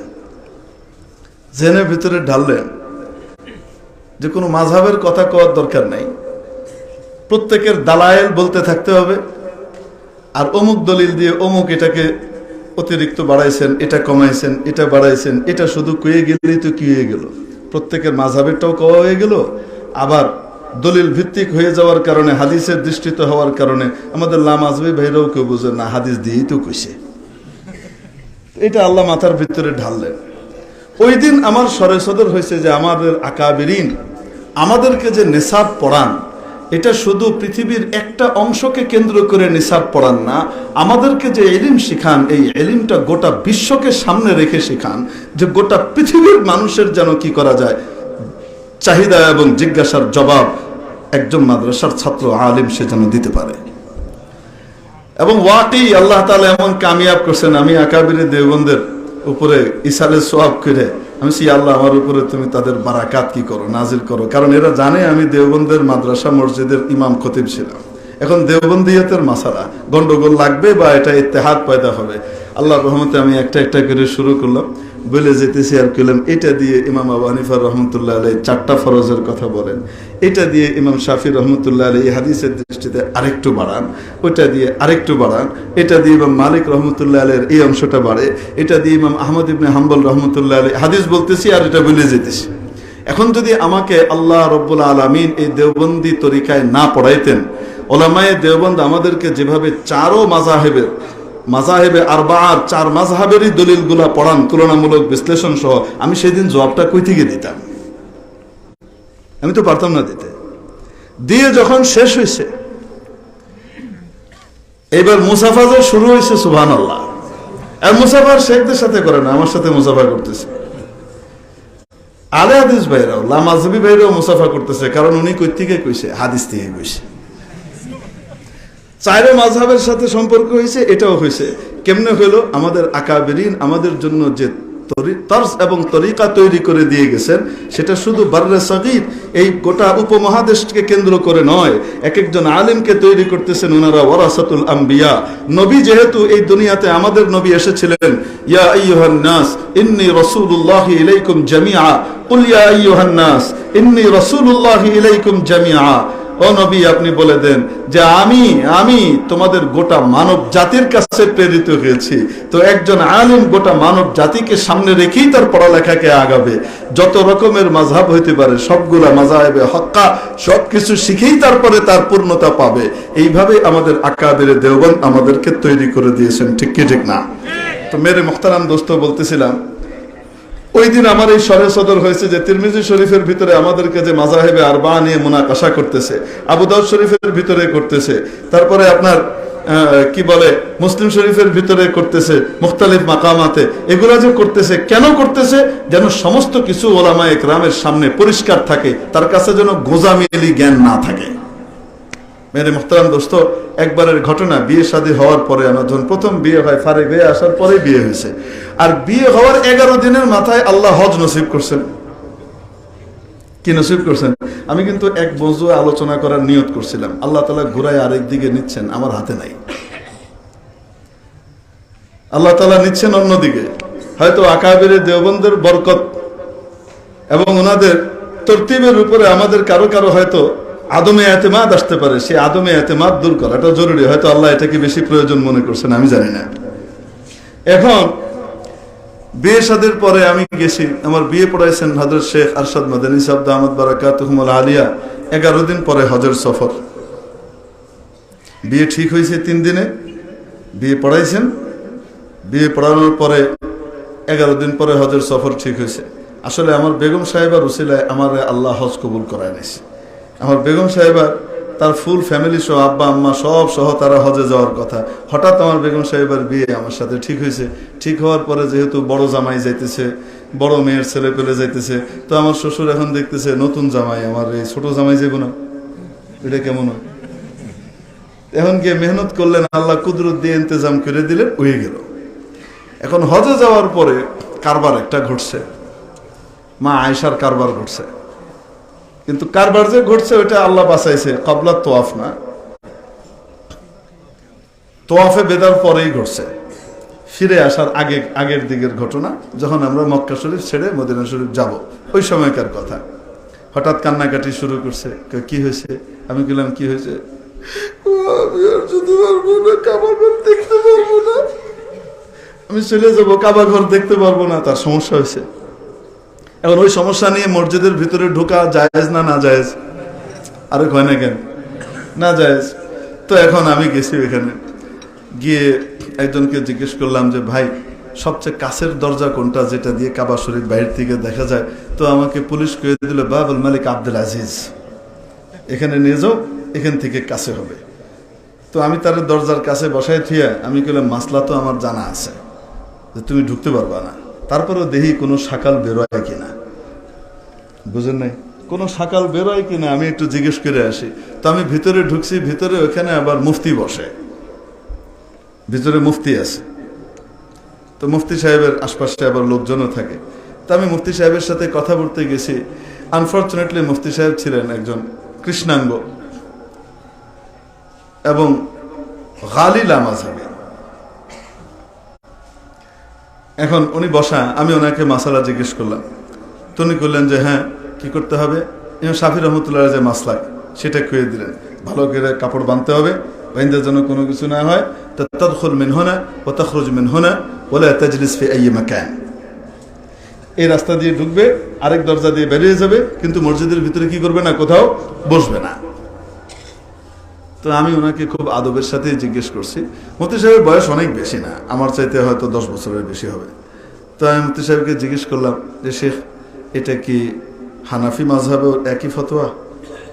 উনি মুহূর্তের ভিতরে চটে গেলেন এবং আমাকে যেটা বললেন সেটা হলো দাইল হানাফিয়্যা ওয়া শাফিঈয়্যা, হানাফি শাফি বাদ দাও। তো আমারও তো মাত্রই দেওবন্দ থেকে ফিরে আইছি, আমি আদবও পড়ছি 2 বছর, ইফতাও পড়ে আইছি, মাত্র ইফতা পড়ে আইছি। তো আদবটাও তো তখন মুহের ভিতরে চটফট করে। তো আমার মুখ দিয়ে তখন একদম বেরিয়ে গেছে সাথে সাথে ওয়ালিমা লিল মালিকিয়্যা ওয়াল হামবলিয়্যা। শুধু হানাফি শাফি কেন বাদ দিব, মালিকি এবং হাম্বলি ওইটাও বাদ দিতে কম, ওইটা তো বাদ দিতে কই পারবো না। কিল্লিগা ইমাম মালিকের মাযহাবরে তারা আবার কয় ইমামু দারিল হিজরা, উনি আমাদের ইমাম। আর ইমাম আহমদ ইবনে হাম্বল রহমতুল্লাহ আলাইহির ফিকহ এবং মাসলাক অনুযায়ী তাদের রাষ্ট্রীয় আইন সাজানো, তাদের রাষ্ট্রীয় যে আইনগুলা, এই আইনগুলা ফিকহে হাম্বলি অনুসারে। এখন সে রাষ্ট্রের বিরুদ্ধে কথা কইলে চাকরি থাকবে না, এটা তো কইতারে না। তা আমি এই জন্য জিজ্ঞেস করছি ওয়ালিমা লিল মালিকিয়্যা ওয়াল হামবলিয়্যা। ইয়া হাদা, ইয়া হাদা আমারে কয়, শিখে গেছে ইয়া হাদা ইত্তাবি'ল কুরআন ওয়াস সুন্নাহ, ইত্তাবি'ল কিতাব ওয়াস সুন্নাহ ওয়ালা তানদুর ইলা হুনা ওয়ালা হুনা। তো আমি জিজ্ঞেস করলাম যে তাইলে কি এই আইম্মায়ে আরবা যারা আছেন, এই আইম্মায়ে আরবা যারা আছেন, এনারা কি কোরআন হাদিস বাদ দিয়ে তারপরে ফয়সালা করছেন? কোরআন হাদিস বাদ দিয়ে ফয়সালা করছেন না কোরআন হাদিস অনুযায়ী ফয়সালা করছেন? الشيخ قال الشيخ ابن تيمية، শেখ ইবনে তাইমিয়া রহমতুল্লাহ আলাইহির কওল উনি আমার সামনে নকল করলেন ঠেলা। اسمع بفضلك، الإمام ابن تيمية إمام بالنسبة منا، ولكنه ليس له أي شان عند أقدام هؤلاء الأئمة الكبار। ইমাম আইম্মায়ে আরবা, ইমাম আবু হানিফা, শাফি, মালিকি, হাম্বলি, ইমাম আহমদ ইবনে হাম্বল এবং ইমাম মালিক রহমতুল্লাহ আলাইহি, ইনাদের পায়ের কাছেও জায়গা নাই। এটা বহুত পরে, আপনি আমাদের হিসাবে বলতে পারেন অনেক বড় এলেন, কিন্তু ওনার হিসাবে না। দিয়ে এক পর্যায়ে এটা ওইটা হয়ে যখন নাকি কথাবার্তা কইল যে এটা এই কারণে আল্লাহ নিষেধ করছেন। আল্লাহ কেন নিষেধ করছেন? মসজিদে হায়েজা ঢুকবে না, তারপরে কারো যদি জুনুবি হয়ে যায় সে ঢুকবে না। কেন ঢুকবে না সে কারণ বর্ণনা করতেছে এবং শাফি রহমতুল্লাহ আলাইহি সেই মাসলাকের কারণ বয়ান করতেছেন। উনি বলতেছেন শোনেন, ওখান থেকে নাপাক পড়তে পারে, মসজিদ নষ্ট হইতে পারে, এই জন্য ঋতুমতী নারীকে মসজিদে ঢুকতে নিষেধ করা হয়েছে। অতএব যদি ঠিক মতো ভালো করে বেঁধে বেঁধে যায় আর নিচে পড়ার কোনো আশঙ্কা না থাকে তাহলে ঢুকতে পারে, কোনো অসুবিধা নাই। বুঝেন নাই মনে হয়?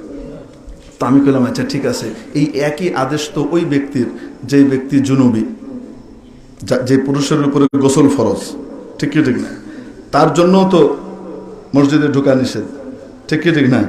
যেমন ঋতুমতী নারীর জন্য ঢোকা নিষেধ, তো জুনুবির জন্য তো ঢোকা নিষেধ। তো জুনুবি ব্যক্তি যখন নাকি গোসল না করে তার সব কিছু হয়ে গেছে, সে একদম ভালো করে পরিষ্কার করে উনসাইন সব পরিষ্কার করে যদি একদম সেট, হ্যাঁ, সুলাসি মুজাররাদ সাফ টাফ করে যদি তারপরে কি করে মসজিদে ঢুকে, বুঝেন নাই? তো তার তো কোনো কিছুই পড়ার আশঙ্কা নাই, তা সে কেন ঢুকতে পারবে না? আমি বললাম যদি যুক্তি এটাই হয় যে হায়েজা নারী ঢুকতে পারবে না কেন, তার ওইখান থেকে রক্ত পড়তে পারে, রক্ত পড়লে মসজিদ নাপাক হবে, নষ্ট হবে, এই জন্য সে ঢুকতে পারবে না, এটা নিষেধ করছে। আর যদি ভালো করে বাইন্দে ঢুকে তো তাহলে যেহেতু আর পড়ার আশঙ্কা নাই তাই সে ঢুকতে পারে। যদি কারণ এটাই হয়ে থাকে যে মসজিদ নাপাক হবে, নষ্ট হবে, তাহলে যে বেটা গোসল ফরজ হয়েছে তার কোনো জায়গায় কোনো কিছু লাগে নাই, নতুন করে পড়ারও কিছু নাই, তো তাহলে এই বেটা ঢুকা নিষেধ কেন? সে আমার উপরে এমন খেপা খেপলো, সুইটে ফায়ার হয়ে গেল। তো এর ভিতরে আবার কিছু দলায়েলের মাসলা গেছে এখানে। তো যুবক মানুষ তো, চেতা মানুষ, ওই সময় এখানে যা কয় আমি ঠাস করে জবাব দিই, আমি একটাও থামি না। এখন গিয়ে শেষে কয় এই মাযহাব টাযহাবের মাসলা আসছে, তো এর ভিতরে আমিন বিল জেহের চলে আইছে। কি আইছে কইতে কইতে গেছি কোন মাসলায়, আর এদিকে জোরে আমি নায় পড়লো, রফেয়া দেয় নায় পড়লো, বুকের উপরে হাত বাঁধায়, সব মাসলা আয়া পড়লো এক লগে। এখন পাশে এক ভদ্রলোক বসা, খুব সুন্দর যুবক, সেই ভদ্রলোকের অ্যাসিস্ট্যান্ট, এরকম রুমাল টুমাল পরে বসা আছে। সে এতক্ষণ আমার সাথে তার শেখের আলোচনা শুনতেছে, শুনে এক পর্যায়ে সে মাঝখানে হস্তক্ষেপ করছে, হস্তক্ষেপ করে বলতেছে শেখ আমার সাথে কথা বলেন। তো পরে বলতেছে যে আচ্ছা তাহলে আপনারা জোরে আমিন বলেন না কেন? জোরে আমিন বলেন না কেন? আপনারা তো জোরে আমিন বলেন না হানাফিরা, অথচ সহিহ হাদিসে আছে। আমি বললাম আস্তে আমিনেরও তো সহিহ হাদিস আছে। কয় না, কোনো হাদিস নাই। আমি বললাম অবশ্যই আছে। কোথায় আছে? আমি বললাম ফি মুসলিম, মুসলিম শরীফের ভিতরে রিওয়ায়াত আছে। বলছে হালফি মুসলিম, বলছে না। তো আমি সাথে সাথে কি করলাম, হাদিসও তারা শোনায় দিলাম। শরিয়ার উপরে মাস্টার্স করতেছি। তো আমি যে করলাম, শরিয়ার উপরে মাস্টার্স করা মানে তো হলো কোরআন হাদিস সবটুকুই পড়তে হবে, ঠিক কি ঠিক না? গোটা শরীয়তের উপরে আপনি ইয়ে করতেছেন। তো আমি জিজ্ঞেস করছি যে আপনি কি কি কিতাব পড়ছেন? তো সে বলতেছে বুখারী, মুসলিম, এগুলো সব বলতেছে। তা আমি আরো জিজ্ঞেস করলাম যে আপনি এটা পড়ছেন, কিন্তু আপনি মুসলিমেই হাদিস পান নাই? মুসলিমেই তো এই হাদিস আছে, অন্য কিতাবেও আছে, মুসলিমেও আছে। পরে বলতেছে দারাসনা মুনতাখাব মুসলিম, আমরা পড়ছি কি নির্বাচিত মুসলিম, মুসলিমের নির্বাচিত অংশ, বুখারীর নির্বাচিত অংশ, তিরমিজির নির্বাচিত অংশ। মেরে মোহতারাম দোস্ত, বুঝতে পারতেছেন? তিরমিজির নির্বাচিত অংশ, বুখারীর নির্বাচিত অংশ, মুসলিমের নির্বাচিত অংশ। কিছু লোক এটার মুনতাখাব তৈরি করে দিয়েছে, ওই অংশটা পড়া হয়।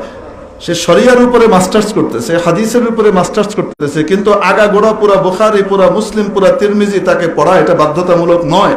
আমার গর্বে তখন বুক ফুলে উঠছে।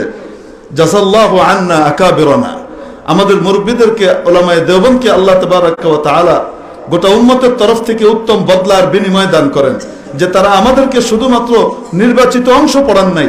আমাদের এই আঙ্গুরা মোহাম্মদপুর থেকে কোনো বাচ্চা যদি সনদ নিতে হয়, তাহলে অবশ্যই তাকে বুখারী শরীফ শুরু থেকে শেষ পর্যন্ত, মিনাল বিদায়াতি ইলান নিহায়া, তিরমিজি শরীফ মিনাল আলিফি ইলাল ইয়া, পুরাটুকু তাকে পড়তে হবে, তাকরীরের সাথে পড়তে হবে, ঠিক কি ঠিক না?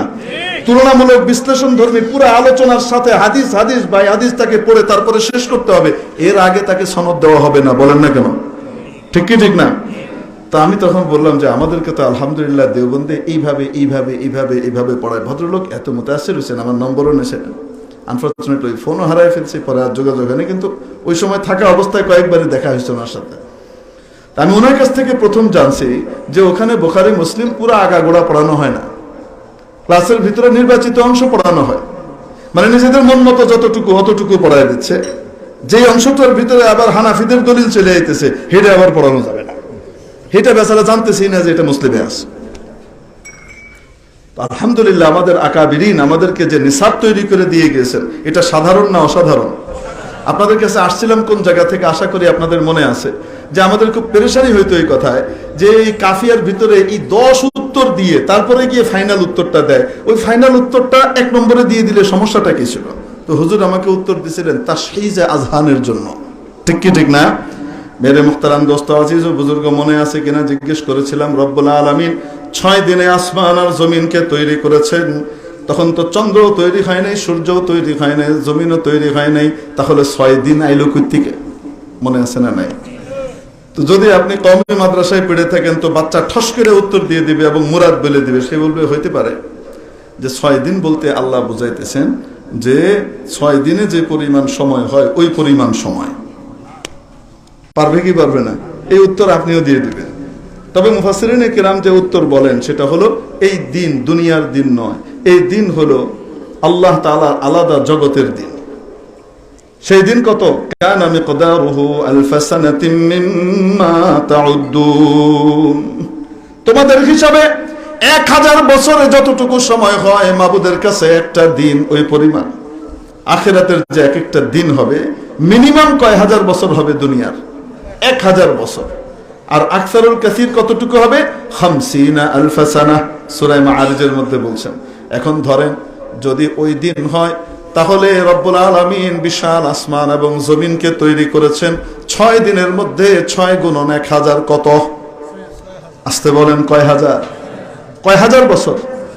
6000 বছর লাগিয়ে আসমান আর জমিন তৈরি করেছেন 6 দিন। আর আমার আপনার আব্বা জান আদম আলাইহিস সালামকে যখন তৈরি করেছেন, আদেশের মাধ্যমে না, নিজ কুদরতি 2 হাত দিয়ে তৈরি করেছেন। সময় লাগিয়েছেন কতদিন? মুফাসসিরিনে কেরাম লেখেন হাদিসের দৃষ্টিতে সময় লাগিয়েছেন 40 দিন। কয় দিন? 40 দিন লাগিয়ে আল্লাহ তাআলা আদম আলাইহিস সালামের ফিনিশিং টাচ দিছেন। যদি 6 দিন 6000 বছর হয় তো 40 দিন কয় হাজার বছর? 40,000 বছর লাগিয়ে যে আদমকে আল্লাহ তৈরি করেছেন সেটা শিম্পাঞ্জি মার্কা, আদি মানব, আদিকালের মানুষ। বইয়ের ভিতরে যে এই টাইপের কথাবার্তা লিখে দেয় পাশ্চাত্যের বিজ্ঞানীদের অনুকরণে, এই ধরনের কথা তাখমিনি কোন দলিল আছে? আর আল্লাহ তাআলা বলতেছেন আমি সৃষ্টি করেছি 4 বস্তুর কসম খেয়ে বলছেন, ওয়াত্তিন কসম তিনের, ওয়াজ্জাইতুন কসম জাইতুনের, ওয়াতুরি সিনিন শপথ তুরে সাইনার, ওয়া হাযাল বালাদিল আমিন শপথ এই নগরী, নিরাপদ নগরী মক্কার। কি? লাকাদ খালাকনাল ইনসানা ফি আহসানি তাকওয়িম, নিশ্চয় আমি মানুষকে তৈরি করেছি সবচেয়ে সেরা সুন্দর কাঠামো, অবয়ব আর স্ট্রাকচার দিয়ে। কয়দিন লাগিয়েছে? সৃষ্টির বিশালতা বুঝাবার জন্য আসমান জমিন বানাতে 6 দিন সময় লাগালেন। তার চেয়ে মহা সৃষ্টি হলো ইনসান, সবচেয়ে সুন্দর সৃষ্টি হলো ইনসান। রব্বুল আলামিন আমাকে আপনাকে কেঁচো বানান নাই, কোন রকমের সাপ বিচ্ছু বানান নাই, উইদাউট এনি অ্যাপ্লিকেশন, কোন রকমের দরখাস্ত করা ছাড়া, কোন রকমের আরিজা দেওয়া ছাড়া, কোন রকমের তলব পেশ করা ছাড়া মানুষ বানিয়েছেন। আদম আলাইহিস সালামের ঔরসে তৈরি করেছেন। এটা শুকরিয়ার বিষয় কি বিষয় নয়? রব্বুল আলামিন মানুষ হিসেবে বানানোর কারণে তার মর্যাদা অটোমেটিক্যালি সমস্ত সৃষ্টির তুলনায় কাঠামোগতভাবে সেরা হয়ে গেছে। কাঠামোর দিক থেকে সমস্ত সৃষ্টিকুলের তুলনায় মানুষ সেরা। এটা আমার কথা না, আল্লাহর কথা। মহাস্রষ্টা আল্লাহর কথা হলো মানুষ সেরা।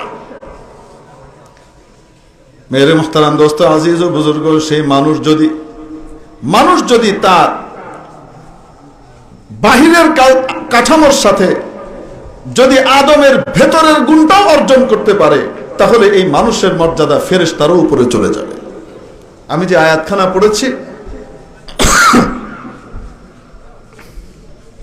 সেই আয়াতখানার উপরে সামান্য আলোচনা করে শেষ করছি।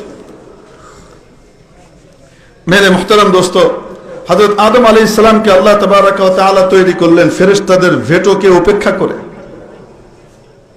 এবং শ্রেষ্ঠত্ব প্রমাণের জন্য প্রথমে আদমকে সামনে দাঁড় করিয়ে, হাদিস শরীফের মধ্যে আছে আদমকে আল্লাহ তাআলা ফেরেশতাদের সামনে হাজির হওয়ার আগে, আরজ করার আগে আদমকে বললেন, আদম যখন তুমি ওখানে যে দাঁড়াবা তাদের সামনে, তুসাল্লিম আলাইহিম, যে তাদেরকে কি দিবা? সালাম দিবা। অ্যারিস্টোক্রেসি, আভিজাত্য, স্মার্টনেস শিখিয়ে দিচ্ছেন। যখন কোনো বাবা তার মা মেহমান আসবে বাইরে থেকে, তাদের সামনে নিজের ছোট বাচ্চাকে পাঠায়, পাঠানোর আগে শিখায় না যাইয়া অনু সালাম দিবাই?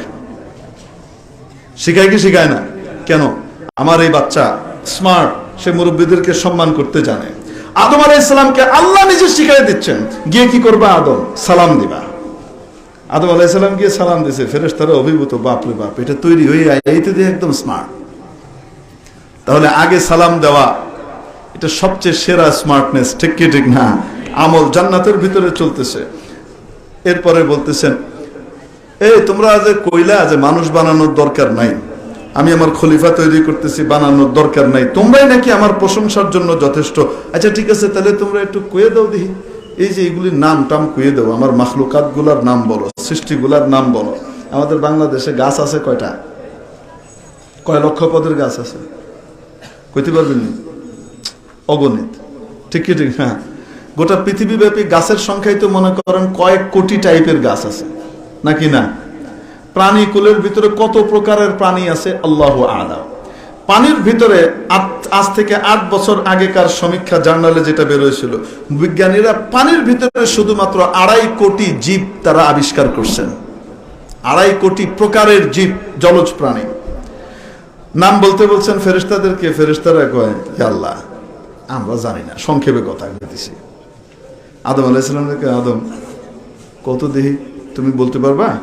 আম্বিহুম বিআসমাইহিম। আদম আলাইহিস সালাম শুরু করছেন এক টানে, সুবহানাল্লাহ, এক টানে যে নাম বলা শুরু করছেন, বলতেই আছেন। আল্লাহ একবার শিখাই দিছে, এই হাজার হাজার কোটি টাইপের মাখলুকের নাম সব মুফাসসিরিনে কিরাম লেখেন, তাফসীরে রুহুল বায়ানের ভিতরে লিখতেছে আদম আলাইহিস সালাম শুধু নাম বলতেছিলেন না, নাম, ধাম, নেচার, তবিয়ত এবং তার অপকারিতা উপকারিতা সব সহকারে বলতেছিলেন। তাহলে আমাদের আব্বাজান হযরত আদম আলাইহিস সালাম কি অশিক্ষিত মূর্খ বান্দরের সাওয়াস না? যেগুলা কয় ওগুলা তো বান্দরেরও অদম, ঠিক কি ঠিক না? মেরে মুহতারাম দোস্ত, আজিজ ও বুজুর্গ, হযরত আদম আলাইহিস সালাম পরিপূর্ণভাবে উত্তর যখন দিয়ে যাচ্ছেন, ফেরেশতাদের দিলের ভিতরে তৈরি হচ্ছে অনুভূতি, হয় আল্লাহ ছাড়া যদি কাউকে সিজদা করা যায় তো মনে এইডারে করা যায়, তো এই তো অদ্ভুত জিনিস। আল্লাহ রাব্বুল আলামিন তাদের দিলের এই মনের চাওয়াটাকে আদেশের মাধ্যমে পুরা করালেন। ওয়াইদ কুলনা লিল মালাইকাতি ইসজুদু লিআদামা ফাসাজাদু ইল্লা ইবলিস। আদম আলাইহিস সালামকে সিজদা করার জন্য ফেরেশতাদেরকে আল্লাহ কি করলেন? আসতে বলেন, কি করলেন? আদেশ করলেন। ফেরেশতারা সবাই কি করলেন? সিজদা করলেন। ছোট্ট একটা মাসআলা, সিজদায়ে তাজিমি ইবাদতের সিজদা না, সম্মানের জন্য সিজদা, এটা আগেকার উম্মতের ভিতরে মাশরু ছিল, কিন্তু শ্রেষ্ঠ নবীর শ্রেষ্ঠ উম্মত হবার কারণে আল্লাহ রাব্বুল আলামিন এই উম্মতের মাথা এত উঁচু করে দিয়েছেন, একমাত্র নিজের সামনে ছাড়া আর কারোর সামনে কোন ক্রমে সিজদা করার অনুমতি দেন নাই। এটা আমার নবীজির কারণে এই উম্মতের শান আর মর্যাদা। অতএব এই উম্মত কি আল্লাহ ছাড়া আর কাউকে তাজিমি বা অন্য কোন কারণে সিজদা করার অনুমতি আছে না নাই? নাই। আল্লাহ রাব্বুল আলামিন হযরত আদম আলাইহিস সালামকে সিজদা করিয়ে ফেরেশতাদের দিয়ে মানুষের শ্রেষ্ঠত্ব প্রমাণ করালেন প্র্যাকটিক্যালি। তাহলে আল্লাহ রাব্বুল আলামিন আমাদেরকে যে মানুষ বানিয়েছেন কোন দরখাস্ত ছাড়া, এজন্য কি আমরা লজ্জিত নাকি গর্বিত? আসতে বলুন, লজ্জিত না গর্বিত? মেরে মুহতারাম দোস্ত, কিন্তু মানুষের কাঠামো পেলে কি হবে? যদি ভেতরের মানুষটা মানুষ না হয় তাহলে সে আসফালুস সাফিলিন হয়ে যায়। তুম্মা রাদাদনাহু আসফালা সাফিলিন।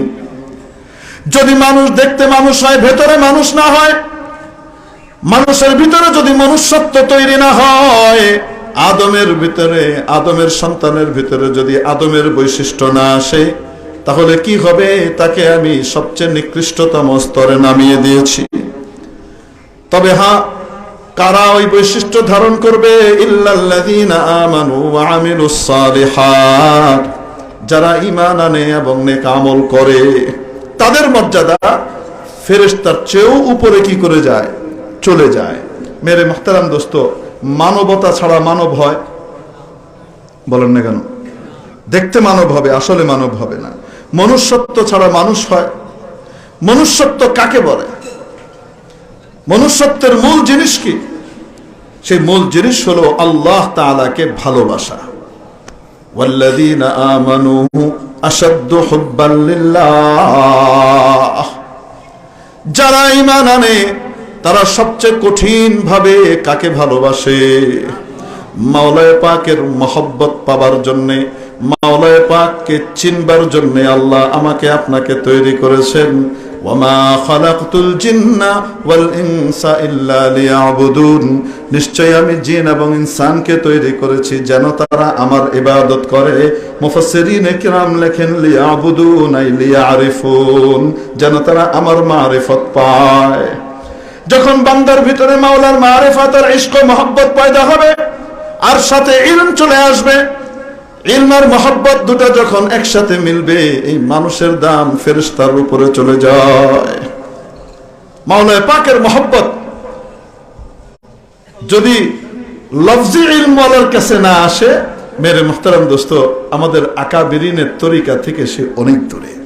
আফসোসের সাথে আজকে বলতে হয়, আমরা আজকে জাহেরি উলুমের দিকে যে পরিমাণ তাওয়াজ্জু দেই, আমাদের আকাবিরিন উলুমে বাতিনার দিকে, তাসাউফের ইলমের দিকে, তাআল্লুক মা আল্লাহ পয়দা করবার জন্য যেই পরিমাণ সময় এবং গুরুত্ব দিতেন, আমরা তার চাইরানা গুরুত্বও দেই না। যার ফলশ্রুতিতে ভারী ভরকম ফারিগিন তৈরি করি, কিন্তু কাজ ওই পরিমাণ হয় না যে পরিমাণ কাজ ওই সময়কার সাধারণ এক তালিবে ইলমের মাধ্যমে আল্লাহ তাআলা নিতেন, এখন অনেক বড় বাসারাহিয়াত বাচ্চাকে দিয়েও সেই কাজ দেখা যায় হয় না। আমাদের আকাবিরিনের সিফাতের খুসুসিয়ত কি ছিল? দারুল উলুম দেওবন্দের ব্যাপারে আপনি পড়ে দেখেন, হযরত হাবিবুর রহমান উসমানী রহমতুল্লাহ আলাইহির লেখা কিতাব আছে, পড়ে দেখেন কি লিখছেন হযরত। वो जमाना था जो दारुल उलूम के सदरुल मुदर्रिसीन से लेकर एक चपरासी तक साहिब निस्बत बुजुर्ग हुआ करता था, ऊपर থেকে নিয়ে নিচ পর্যন্ত। শেখুল হাদিস তো বহুত পরের কথা, সদরুল মুদাররিসিন তো বহুত পরের কথা, আসাতিজা ইকরাম তো সকলেই, তালিবে ইলমরা তো আছেই। একজন সাধারণ কর্মচারী যে নাকি ঝাড়ু দেয়, পিয়নগিরি করে, ওইরকম ব্যক্তিও সাহেবে নিসবত বুজুর্গ হতো কোন আল্লাহওয়ালার সোহবতে নিজেকে কাটিয়ে তাআল্লুক মা আল্লাহর এই গুণ আর যোগ্যতা পয়দা করত, যার ফলশ্রুতিতে তাদের দ্বারা যে জিনিস পয়দা হয়েছে। আজকে আফসোসের সাথে বলতে হয়, আমরা আকাবিরিনের নাম নেই, আমি আবার আর্থে আমার কি পাঠাবো, প্রতিনিধি পাঠাবো। তো জমিনে যে পাঠাবেন এই ফয়সালা আল্লাহ আগে করে রেখেছেন না রাখেন নাই, বলেন না কেন? তাহলে আদম আলাইহিস সালামকে জান্নাতে ওই সময় জান্নাতে থাকার জন্য পয়দা করছিলেন, না দুনিয়া আইনা তারপরে চিরস্থায়ী ভাবে জান্নাতের মালিকানা দিবেন এজন্য তৈরি করছিলেন? এজন্য আল্লাহ হযরত আদমকে যখন জান্নাতে থাকতে দিয়েছেন এই কথা বলেন নাই যে তোমাকে জান্নাতের মালিক বানায় দিলাম। কি বলছেন? ওয়া আদম উসকুন আনতা ওয়া যাওজুক, আলাদা আলাদা করে বলছেন, একসাথে বলেন নাই উসকুনা। কারণ সুকনার ব্যাপারে স্ত্রী স্বামীর তাবে, স্ত্রী কার তাবে? স্বামীর তাবে, কিন্তু খাওয়া দাওয়ার ব্যাপারে স্ত্রী স্বামীর রুচির তাবে না। এজন্য ওয়াকুলা মিনহা রাগাদান হাইসু শিতুমা, আর এখানে আলাদা করে বলতেছেন ওয়া আদম উসকুন আনতা ওয়া যাওজুকাল জান্নাহ। তো সুকুনাত দিছে, সুকুনাত মানে কি? থাকতে দিছে, থাকো, বলে নাই মালিক, ঠিক কি ঠিক না? কিন্তু মালিকানা ওনাকে দিবেন কি দিবেন না? দুনিয়া থেকে গিয়ে যখন ওখানে পৌঁছাবেন তখন ওনার জন্য মালিকানা জান্নাতের বরাদ্দ। শুধু মালিকানা না, ওনার বাচ্চাদেরকেও মালিকানা দিবেন, সবচেয়ে স্ট্রংগেস্ট মালিকানা যেটা সেটা দিবেন, ওয়ারাসাত। আল্লাযীনা ইয়ারিসুনাল ফিরদাউসা হুম ফিহা খালিদুন, ঠিক কি না? বাবার বাড়ির মালিকানা আমাকে আপনাকে দিবেন ইনশাআল্লাহ। এজন্য আল্লাহ আদম আলাইহিস সালামকে দুনিয়াতে কি করছেন? পাঠাইছেন, ইচ্ছা করে পাঠাইছেন, সিস্টেম করছেন, ভুলাই দিয়েছেন। নিজেই বলতেছেন ফানাসিয়া আদম ওয়া লাম নাজিদ লাহু আজমা। হযরত আদমকে দুনিয়াতে আল্লাহ পাঠালেন, পাঠানোর পরে কি হলো? হযরত আদম আলাইহিস সালাম কান্নাকাটি করা শুরু করলেন।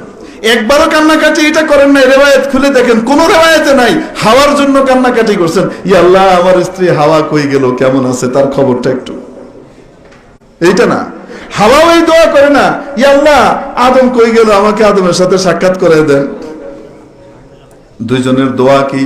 আয় আল্লাহ দূরে সরে এসেছি আপনার নৈকট্য থেকে, আবার নৈকট্য আর মহব্বতটা ফিরিয়ে দেন, আগের জায়গায় আবার নিয়ে যান, জান্নাতে নেন, এটা বলে না, মহব্বতটা ফিরিয়ে দেন। মেরে মুহতারাম দোস্ত, একদিন দুই দিন কাঁদেন নাই। আপনারা আহলে ইলম, আপনারা জানেন কয়শো বছর কেঁদেছেন, 350 বছর পর্যন্ত কান্নাকাটি করেছেন মহব্বতের আগের মাকামটা ফিরে পাবার জন্য, মাওলানা পাকের সেই মহব্বতটা আবার ফিরে পাবার জন্য। যখন বান্দার ভিতরে মহব্বতের সম্পর্ক তৈরি হয়, মেরে মুহতারাম দোস্ত, আজিজ ও বুজুর্গ, এই বান্দা আল্লাহ তাআলার এত উপরে উঠে যায়।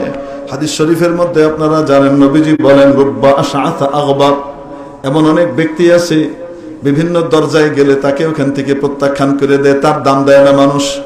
আল্লাহর ইশক মহব্বতে এমন ভাবে বোধ হয়ে আছে, চুল আঁচড়াবে সেই আঁচড়ানোর খবরও তার নাই, চুল উস্কো খুস্কো, কাপড় চোপড় অনেক সময় ধুলি মলিন হয়, চেহারাটা অনেক সময় ধুলি মলিন হয়, অত পরিপাটি থাকতে পারতেছে না, কিন্তু মাবুদের সাথে তার মহব্বত এমন হয়ে গেছে লাউ আকসামা আলাল্লাহি লা আবাররা, যদি নাকি সে কোনো কথা বলে ফেলে জোর দিয়ে, মাবুদটা পুরা করা নিজের জিম্মায় নিয়ে নেন।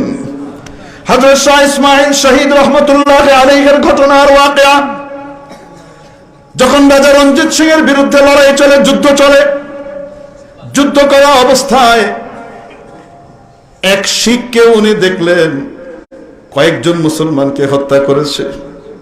এটা দেখে উনি তার পিছনে ধাওয়া করলেন যে আমি তোকে মেরে ছাড়ব। উনি যখন তাকে মারার জন্য ধাওয়া দিয়েছেন, সে দৌড় দিয়েছে। পিছন থেকে হযরত শাহ ইসমাইল শহীদ রহমতুল্লাহ আলাইহির কল্লা কেউ কেটে ফেলে দিয়েছে। পিছন থেকে আক্রমণ করেছে, মাথা কেটে পড়ে গেছে। কিন্তু শাহিদিন দেখতেছে কল্লা কাটা লাশ বর্ষা নিয়ে এইভাবে সামনে কয়েক কদম এগিয়ে গেছে এবং সেটা তার পিছনে ছুটছে। যে লোককে লক্ষ্য করে উনি বলছিলেন খোদার কসম আমি তোকে মারবো, এবং তার বুক এফোড় ওফোড় হয়েছে। ওই বেটা পড়েছে, তারপরে শাহ ইসমাইল শহীদের লাশ পড়েছে।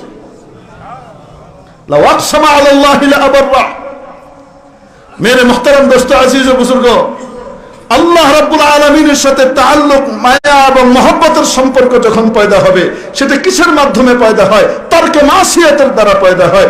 মাসিয়াত যখন বান্দা ছেড়ে দেয় আর আল্লাহ তাআলা তাআতে নিজেকে নিয়োগ করে, আল্লাহ ওয়ালার সোহবতে নিজেকে বিলীন করে দেয়, তখন এই ব্যক্তির ভিতরে আল্লাহর মারিফত এবং মহব্বতের নূর ঢুকে। আল্লাহ পাকের ইশক ও মহব্বত এমন ভাবে তার ভিতরে আসে, এই মহব্বত আসার পরে মাওলায়ে পাকের দিদার ছাড়া তার সামনে আর কিছুই থাকে না। কেউ কেউ এমন মাকামে চলে যায়, জান্নাত জাহান্নামও তার কাছে বড় জিনিস হয় না, তার কাছে মহা জিনিস হয় যে আমি আমার মাবুদের দিদার পাবো। কেউ যখন কাউকে ভালোবাসে তখন তাকে দেখার জন্য সে পাগল হয়ে যায়, কি যায় না? আরে কয় না কেন? আমাদের চিন্তা করা দরকার, আমাদের মহব্বতের দরজাটা কোন পর্যায়ে আসছে। মহব্বত তো অবশ্যই আল্লাহর জন্য আছে, কোন স্তরের হওয়া উচিত?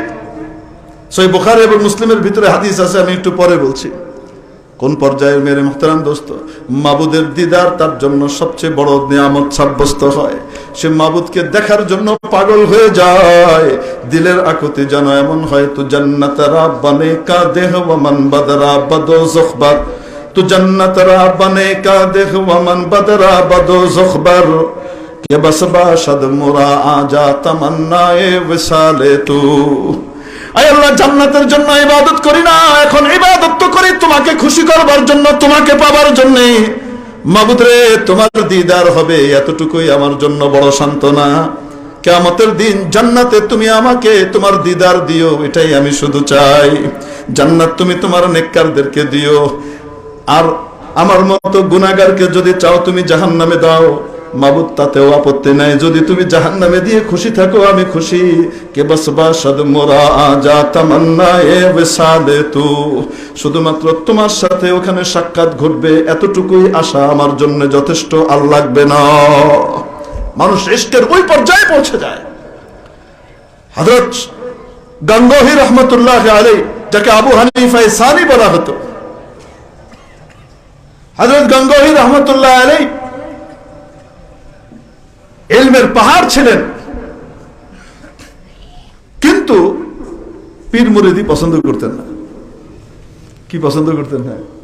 পীর মুরিদি পছন্দ করতেন না। আর ওনার বন্ধু হযরত ইমাম কাসেম নানতুবি রহমতুল্লাহ আলাইহি যাইতেন কার কাছে? এক কাফিয়া পড়া আল্লাহওয়ালার কাছে। হাজী ইমদাদুল্লাহ মুহাজির মক্কি রহমতুল্লাহ আলাইহির সাথে যে দেখা করতেন, যখন হযরত মামলুক আলী রহমতুল্লাহ আলাইহির কাছে ওনারা দুইজন দিল্লিতে পড়েন, ওই সময় থেকে হযরত নানতুবি হযরত হাজী সাহেবের দরবারে আসা যাওয়া করতেন। আর দোস্তকে বলতেছে, দোস্ত আপনিও চলেন। কাল দূর, খামাখা, আপনার কোনো খায় দিয়ে কাম নাই, আল্লাহ তাআলা এত ইলম দিছে আপনাকে, আপনি গিয়ে কাফিয়া পড়া লোকের কাছে গিয়ে বইয়ে থাকেন। কার কাছে গিয়ে বইয়ে থাকেন? এটা কোনো কথা হইল? তুমি বলতেছেন আচ্ছা ঠিক আছে, কাফিয়া পড়া লোক হোক না, একটু ঘুরে চলেন একদিন দেখে। তো বন্ধুর কথায় হযরত রশিদ আহমদ গাঙ্গুহি রহমতুল্লাহ আলাইহি গেছেন। হযরত গাঙ্গুহি রহমতুল্লাহ কেমন আলেম ছিলেন? সিয়াসিত্তা শুধু না, সমস্ত কুতুবের হাফেজ ছিলেন। এই যে আল কাউকাবুদ দুররি আমরা পড়ি, লামিউদ দারারি পড়ি, এটা কোন সময়কার তাকরীর? যখন পড়ানো বন্ধ করে দিয়েছেন, চোখে ছানি পড়ছে, দেখতে পান না। ওই সময় হযরত মাওলানা ইসমাইল সাহেব রহমতুল্লাহ আলাইহির এক হোনহার শাগির্দ ছিলেন, ছেলে ছিলেন ইয়াহইয়া। সবাই করছে যে ইয়াহইয়াকে পড়ানোর জন্য হলেও আপনি একটা বার পড়ান। ওই সময় হযরত গাঙ্গুহি রহমতুল্লাহ আলাইহি চোখে দেখেন না, পুরা তাকরীর করেছেন মুখস্থ, অন্ধ অবস্থায়। আর ওই সময়কার তাকরীর কলমবন্দ করেছেন হযরত ইয়াহইয়া সাহেব রহমতুল্লাহ। কাউকাবুদ দুররি কি জিনিস ছিল এটা দেখলেই বোঝা যায়। হযরত গাঙ্গুহি রহমতুল্লাহ আলাইহি যেতে চাইতেন না, তো গেছেন একবার। তো যাওয়ার পরে হযরত হাজী সাহেব রহমতুল্লাহ আলাইহি দেখছেন, তো দেখার পরে ওনার খায়েশ হয়েছে বায়াত হবে। হযরত হাজী সাহেবের কাছে যাওয়ার পরেই হযরত গাঙ্গুহির দিলের ভিতরে তলব পয়দা হয়েছে আর বলতেছেন, হযরত मुझे बैत कर लीजिए। ठीक है बैत करूंगा, लेकिन हजरत मेरी एक शर्त है। हजरत আমি বায়াত হব আপনার কাছে, কিন্তু আমার একটা কি আছে, শর্ত আছে। কি শর্ত? हजरत ये जिक्र अज़कार जो आप देते हैं वज़ाइफ, ये सब नहीं कर पाऊंगा मैं। আপনি যে ওজিফা টজিফা দেন এগুলা কি করতে পারবো না, আমি পালন করতে পারবো না। এই সমস্ত জিকির টিকির সিস্টেমের ভিতরে আমার কিছু ঝামেলা মনে হয়, আমি এগুলা করবো না। হযরত বলেন ঠিক আছে, করো না। এখন রাতের বেলায় হযরত হাজী সাহেব রহমতুল্লাহ আলাইহি যখন নাকি তাহাজ্জুদের সময় উঠে বসে কি করতেছেন, জিকির শুরু করছেন, আল্লাহু আকবার। জিকিরের কারণে এমন এক হালত পয়দা হয়েছে, হযরত গাঙ্গুহি রহমতুল্লাহ আলাইহি তাহাজ্জুদের জন্য উঠছেন রশিদ আহমদ। উঠার পরে হযরত হাজী সাহেবের জিকির ওনার দিলের ভিতরে এমন আসর করছে, হযরত গাঙ্গুহি জিকির শুরু করছেন আর এমন জিকির করছেন যে হযরত হাজী সাহেব রহমতুল্লাহ আলাইহির খানকার ভিতরে এক আজীব হালচাল শুরু হয়ে গেছে। আজকে কে আসলো, এত পুরকাইফ জিকির করছে। কিভাবে পয়দা করছেন ভাই? দিল থেকে দিলের ভিতরে গেছে, নিজেদেরকে বানাইছেন আল্লাহর মহব্বত আর ইশক প্রেমের মহব্বত দিয়ে দিলকে এমন ভাবে মামুর করছেন, অন্যের ভিতরে আসর পয়দা হয়েছে। মেরে মুহতারাম দোস্ত, ছোট্ট এক ঘটনা বলে শেষ করে দিচ্ছি। এক নেকাব পোষ বাদশার ঘটনা কিতাবে লেখা আছে। এক নেকাব পোষ বাদশাহ, সে আল্লাহওয়ালা ছিল, বুজুর্গ ছিল। তো রাজতন্ত্র এগুলা টালানো বহুত ঝামেলার। এজন্য সে মন্ত্রীদেরকে দায়িত্ব দিয়ে বলছে, তুমি কিছুদিন চালাও, আমি একটা কাজে যাইতেছি। এই কাজে যাইতেছি বলে নিরুদ্দেশ হয়ে গেছে। নিরুদ্দেশ হয়ে এখান থেকে পার্শ্ববর্তী দেশে গেছে এবং গিয়ে মানুষ যেহেতু চিনে ফেলবে, যেন চিনতে না পারে, এই জন্য এরকম কাপড় মাস্ক পরে থাকতো করোনার মতো, বুঝলেন নাই?